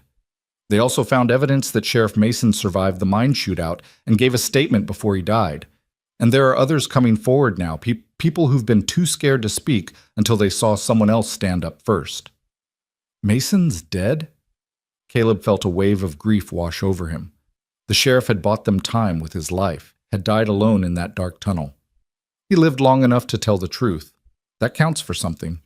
Marin squeezed his hand. Hollis also said that Jessup and 2 of his men were arrested trying to leave the territory. They're offering to testify against Pritchard in exchange for reduced sentences. This was the moment Caleb had been working toward, the justice he'd risked everything to achieve. So why did he feel so hollow? "What's wrong?" Marin asked, reading his expression with the ease of someone who'd learned to see past his walls. "I keep thinking about that family, Running Bear and his wife and their daughters." Caleb's throat was tight. Even if Pritchard hangs, even if justice is served, they're still dead. Those little girls will never grow up, never have families of their own, and nothing I do can change that. Marin was quiet for a moment, then shifted closer, resting her head on his shoulder. "No, you can't change what happened, but you can make sure it means something. That their deaths exposed a man who would have gone on killing, who would have destroyed more families, more lives. You gave them that. It's not enough. It'll never be enough. But it's something. I wish I'd done more. Wish I'd stopped him that day instead of running. If you'd tried to stop him, you'd be dead too. And Pritchard would still be free." She pulled back to look at him directly. "You did the brave thing, Caleb. Not the easy thing. Not the thing that makes you feel like a hero, but the thing that actually mattered. You survived, and you made sure the truth survived with you." He kissed her then, pouring all his gratitude and love and lingering guilt into that kiss. When they broke apart, the sun had fully set, and the first stars were emerging in the darkening sky. "When this is over," he said softly, "when the trial's done and Pritchard's been sentenced, what do you want to do?" Marin smiled, a small, secretive smile that made his heart skip. "I want to find that piece of land you talked about. Build that house, raise those horses." She paused, her expression turning serious. "And I want to marry you, Caleb Arden, if you'll have me." For a moment, Caleb couldn't breathe. He'd hoped, had dreamed, but hearing her say it made it real in a way that stole his words. "Is that a yes?" Marin asked, laughter in her voice now. "That's a yes," he managed. "That's 1,000 times yes." They sat together as full dark fell, making plans for a future that had seemed impossible just weeks ago, letting themselves believe that tomorrow might actually come. The grand jury convened on a cool morning in late September. Caleb testified for 4 hours, recounting every detail of what he'd witnessed that day on the prairie. The jury foreman, a gray-haired rancher with weathered hands and sharp eyes, asked pointed questions that cut through any attempt at evasion. Marin testified next, describing the attempts on Caleb's life, the violence of Pritchard's men, the terror of being hunted. Her clinical precision as a healer lent weight to her words, made them undeniable. Then came the federal investigators with their evidence. The location of the bodies, Ballistics reports showing the bullets that killed the Cheyenne family came from a rifle registered to Samuel Pritchard, testimony from a surveyor who'd seen Pritchard arguing with Running Bear 2 days before the murders. Sheriff Mason's dying statement was read into the record, his words given weight by the sacrifice of his life. And finally, Raymond Jessup took the stand, a broken man seeking to save himself from the noose. He confirmed everything: the murders, Pritchard's orders to silence Caleb, the attempts on both Caleb's and Marin's lives. In exchange for his testimony, the prosecutor promised to seek life imprisonment instead of execution. The grand jury deliberated for less than an hour. They returned an indictment on 4 counts of first-degree murder, 2 counts of attempted murder, and conspiracy to obstruct justice. Samuel Pritchard was arrested at his ranch 3 days later, brought to Helena in chains, and locked in the territorial prison to await trial. The trial itself began on a crisp October morning, the courthouse packed with spectators, journalists, and curious onlookers. Pritchard sat at the defense table in an expensive suit, flanked by 3 lawyers from San Francisco, his expression one of controlled disdain. But as the prosecution built its case, day by day, witness by witness, piece of evidence by piece of evidence, that disdain began to crack. Caleb testified again, this time in open court, and the jury listened with rapt attention as he described what he'd seen. The defense tried to paint him as a disgruntled employee with a grudge, but Caleb's quiet, unflinching honesty made their attacks ring hollow. Marin testified to the attempts on their lives, and the jury saw in her not a hysterical woman, but a trained healer with nothing to gain from lying. The federal investigators presented their evidence with professional precision. Jessup testified again, his voice shaking as he described the orders Pritchard had given, the bodies he'd helped dispose of over the years, the reign of terror that had kept an entire county silent. The defense called character witnesses, prominent businessmen and politicians who swore to Pritchard's good name. But the prosecution countered with victims, families who'd lost land to Pritchard's schemes, workers who'd been injured through his negligence, people who'd been threatened and intimidated into silence. The trial lasted 2 weeks. When both sides finally rested, the judge gave his instructions to the jury, and they filed out to deliberate. Caleb and Marin waited in a small room off the main hall, too nervous to speak. Hours crawled by. Deputy Marshal Hollis brought them coffee and sandwiches they couldn't eat. As evening fell, word came that the jury had reached a verdict. The courtroom filled again, the air thick with anticipation. Pritchard sat stone-faced as the jury foreman stood. On the count of murdering Running Bear, how do you find? Guilty. On the count of murdering his wife, Dawn Song, guilty. On the counts of murdering their daughters, Little Sparrow and Singing Bird, guilty on both counts. The foreman continued through all the charges. Guilty. Guilty. Guilty. When it was done, Pritchard's mask finally shattered. He lunged from his seat, screaming threats and curses, before the bailiffs wrestled him back down. The judge called for order, his gavel cracking like gunshots. Sentencing was set for the following week. Caleb and Marin walked out of the courthouse into the autumn twilight, and for the first time in months, Caleb felt like he could breathe fully. The weight that had been crushing his chest since that day on the prairie finally lifted. "It's over," he said, hardly believing it. "It's over," Marin agreed, tears streaming down her face. Not tears of sadness, but of relief and triumph, and the overwhelming release of tension held too long. They held each other on the courthouse steps as people milled around them, as journalists shouted questions they didn't answer, as the world continued its turning. For that moment, there was only the two of them, and the knowledge that they had done it. They had faced down evil and emerged victorious. A week later, Judge Morrison sentenced Samuel Pritchard to death by hanging for the murders and life imprisonment for the other crimes. The execution was scheduled for December. Caleb chose not to attend. He'd seen enough death, enough violence. Instead, when the day came, he and Marin were 30 miles outside Helena, looking at a piece of land that ran along a clear creek with good grass and a view of the mountains. "This is it," Caleb said, walking the property with the land agent trailing behind. "This is where I want to build." The land agent, a cheerful man named Peterson, beamed. "It's good land, Mr. Arden. Previous owner couldn't make a go of it, but that was due to poor management, not poor soil.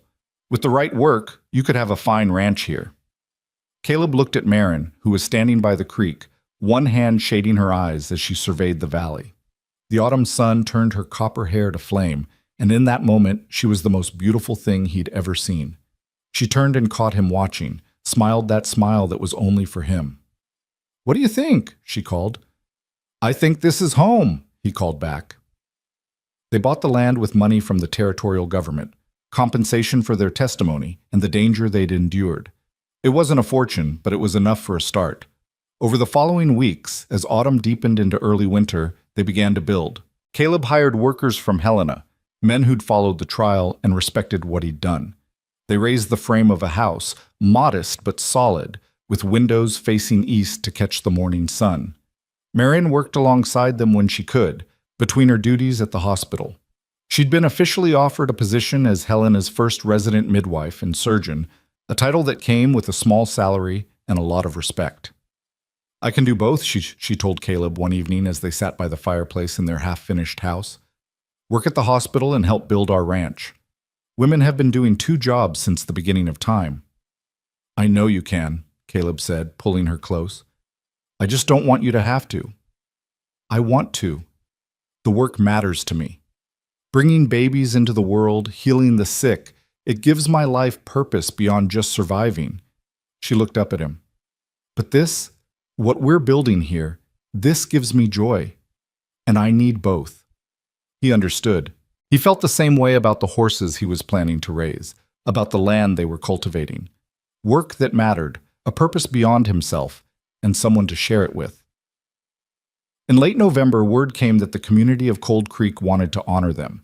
Despite the danger it had faced, despite the fear that had gripped it for so long, the town was finally free of Pritchard's shadow. A new sheriff had been appointed, businesses were opening again, and people were cautiously optimistic about the future. Caleb and Marion rode to Cold Creek on a bright Sunday morning, their horses' breath misting in the cold air. The town looked different somehow, lighter, as if a physical weight had been lifted from its buildings and streets. They were met by a crowd at the church, the same small church where Marion had first started attending services during Caleb's convalescence. The new sheriff, a young man named Carson, stepped forward. "Mr. Arden, Miss Hale," he said formally. "On behalf of the people of Cold Creek, I want to thank you for your courage, for your sacrifice, and for refusing to let fear silence the truth." There was applause, genuine and warm. People stepped forward to shake their hands, to offer thanks and blessings. The widow Henderson gave Marion a beautiful quilt she'd made, each square stitched with care. The blacksmith pressed a set of horseshoes into Caleb's hands, claiming they were lucky. Martha and Henry Brennan were there too, having made the trip from their farm. Martha hugged Marion fiercely, tears in her eyes. Henry shook Caleb's hand with quiet pride. "You did good, son," he said simply. "Real good." After the formal ceremony, Caleb found himself standing in front of the repaired cabin, where he'd hidden all those weeks ago. Someone had fixed the bullet holes, replaced the broken windows, painted the walls. It looked almost new. "The town council voted to make it a permanent residence for the midwife," Carson explained. "Figured it was only right, seeing as how Miss Hale started her practice here." Marion appeared at Caleb's elbow, her eyes taking in the transformation. "It's beautiful," she said softly. "Will you come back?" Carson asked hopefully. "We could sure use a healer." Marion glanced at Caleb, a question in her eyes. He squeezed her hand, leaving the decision to her. "I'll come when I can," she promised. "Maybe once a month, to check on expectant mothers and anyone who needs care.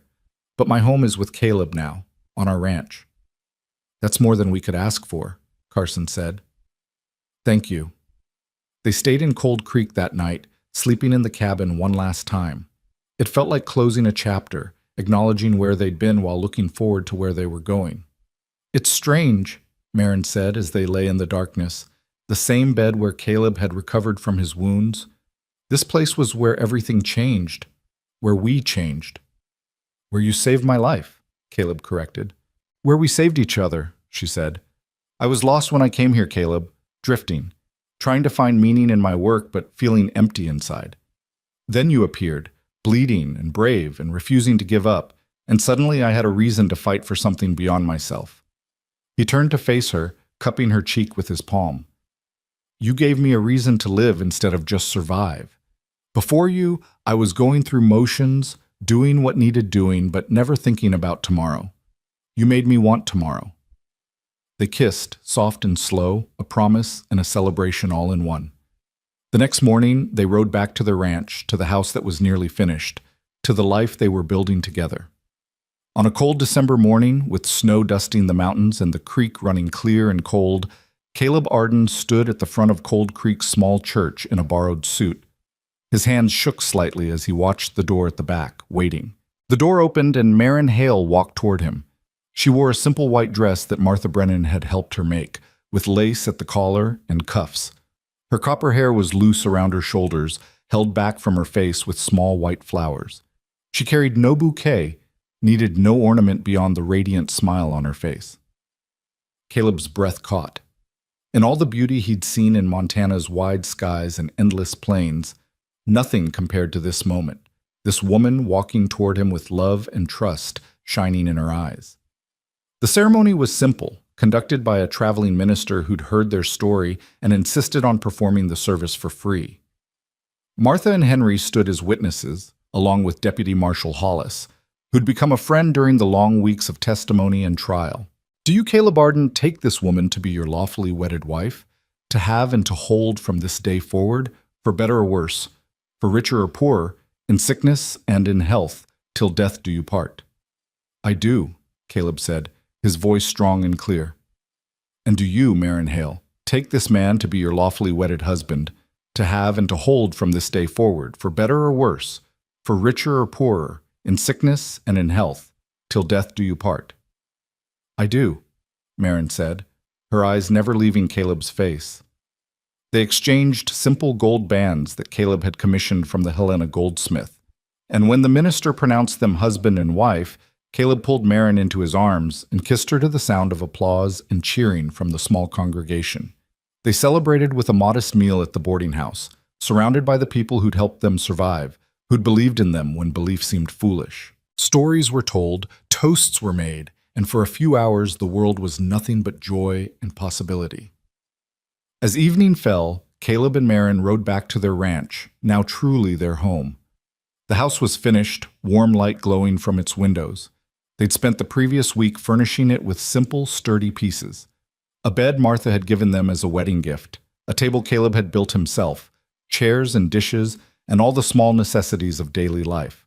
They entered their home as husband and wife, and Caleb swept Marin into his arms, carrying her over the threshold with a laugh. "Welcome home, Mrs. Arden," he said. "Welcome home, Mr. Arden," she replied, kissing him soundly. They built a fire in the fireplace and sat before it, wrapped in blankets, watching the flames dance. Outside, snow began to fall, soft and silent, blanketing the world in white. "Do you ever think about that first day?" Marin asked, her head resting on Caleb's shoulder. "When I found you behind that boulder?" "Every day," Caleb admitted. "I think about how close I came to dying, how if you'd been 5 minutes later, or chosen a different route, or decided not to help a stranger, none of this would exist. But I didn't. I was exactly where I needed to be, exactly when I needed to be there." She tilted her head to look up at him. "I used to think life was random, that good and bad things just happened without reason. But now, I wonder if maybe there's a pattern we can't always see, a purpose to the timing of things. You think we were meant to find each other?" "I think we were meant to save each other," she said, "and everything that came after was us choosing to stay." Caleb kissed the top of her head, breathing in the scent of her hair. "Then I choose to stay. Every day, for the rest of my life, I choose you." "And I choose you," she whispered back. They sat in comfortable silence, watching the fire burn down to embers, neither wanting to move, to break the perfection of the moment. Finally, Marin stirred, a small smile playing at her lips.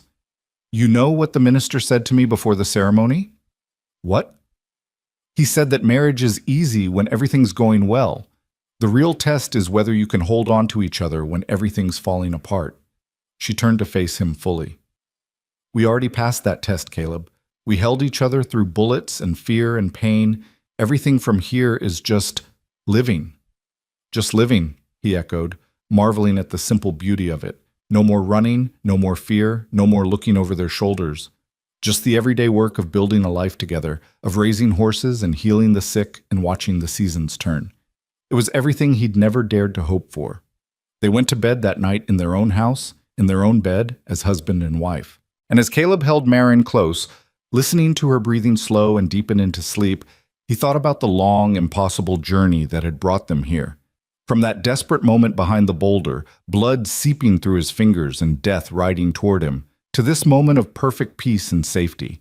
From a stranger with a wagon and more courage than sense, to the woman who was now his wife, his partner, his future. The path had been brutal and terrifying, marked by violence and loss. But it had also been marked by extraordinary courage. Marin's fierce determination to save him, the sheriff's sacrifice, the Brennan's quiet heroism, and countless small acts of bravery from people who chose to stand up when standing up was dangerous. And in the end, justice had prevailed. Not the quick, clean justice of dime novels, but the messy, complicated, hard-won justice of the real world. Pritchard had faced consequences for his crimes. The truth had been told and believed. The innocent had been vindicated. It wasn't perfect. It couldn't bring back Running Bear and his family, couldn't undo Sheriff Mason's death or erase the scars, physical and emotional, that Caleb and Marin carried. But it was something. It was enough. Caleb closed his eyes and let himself drift toward sleep, secure in the knowledge that when he woke, Marin would be beside him, that they had tomorrow and the day after that, and all the days stretching out before them like the Montana prairie, vast and wild and full of promise. In the months and years that followed, their ranch grew. Caleb proved to have a gift for breeding and training horses, producing animals known throughout the territory for their strength and temperament. Marin split her time between the ranch and her medical practice, delivering babies and healing the sick with skill and compassion that made her legendary in her own right. They faced challenges, as all couples do, harsh winters that tested their resources, a bout of illness that swept through the valley, the everyday struggles of building something from nothing. But they faced them together, and each challenge overcome only strengthened their bond. They never forgot what they'd survived, never took for granted the miracle of their ordinary days. Every morning that Caleb woke beside Marin, every evening they spent on their porch watching the sunset, was a gift they'd earned through blood and courage and an unwavering refusal to give up. And sometimes, on quiet nights when the prairie wind sang through the grass and the stars wheeled overhead in their ancient dance, Caleb would hold Marin close and whisper the words that had become their private benediction. "It hurts," he would say, thinking of all they'd endured, all they'd lost, all the scars that would never fully fade. And Marin, his brave, beautiful, impossible wife, would pull him closer and answer with the words that had saved his life and given him a future. "Then let me hold you till it doesn't." And she would. And it would ease, and they would go on together. Two survivors who'd found in each other not just love, but the courage to keep choosing life, keep choosing hope, keep choosing each other, day after day after day. Their story became the stuff of local legend, the cowboy and the healer who'd brought down one of Montana's most powerful men. But for Caleb and Marin, it was simply their beginning. The story of how they'd met wasn't the point. The point was what they'd built in all the years after. A home filled with laughter and hard work, and the everyday magic of shared purpose. A refuge for those who needed healing. A legacy of standing up for what was right, no matter the cost. And a love that had been forged in the crucible of survival and proven strong enough to withstand anything life threw at it. Some wounds, Caleb had learned, did heal stronger than before. Some hearts did too. And some loves, born in desperation and refined through trial, became unbreakable. This was their truth, their story, their life. And as the years passed and their hair grayed and their faces lined with the marks of time well spent, they held fast to each other and to the knowledge that they had already survived the worst the world could offer. Everything else was just the gift of living.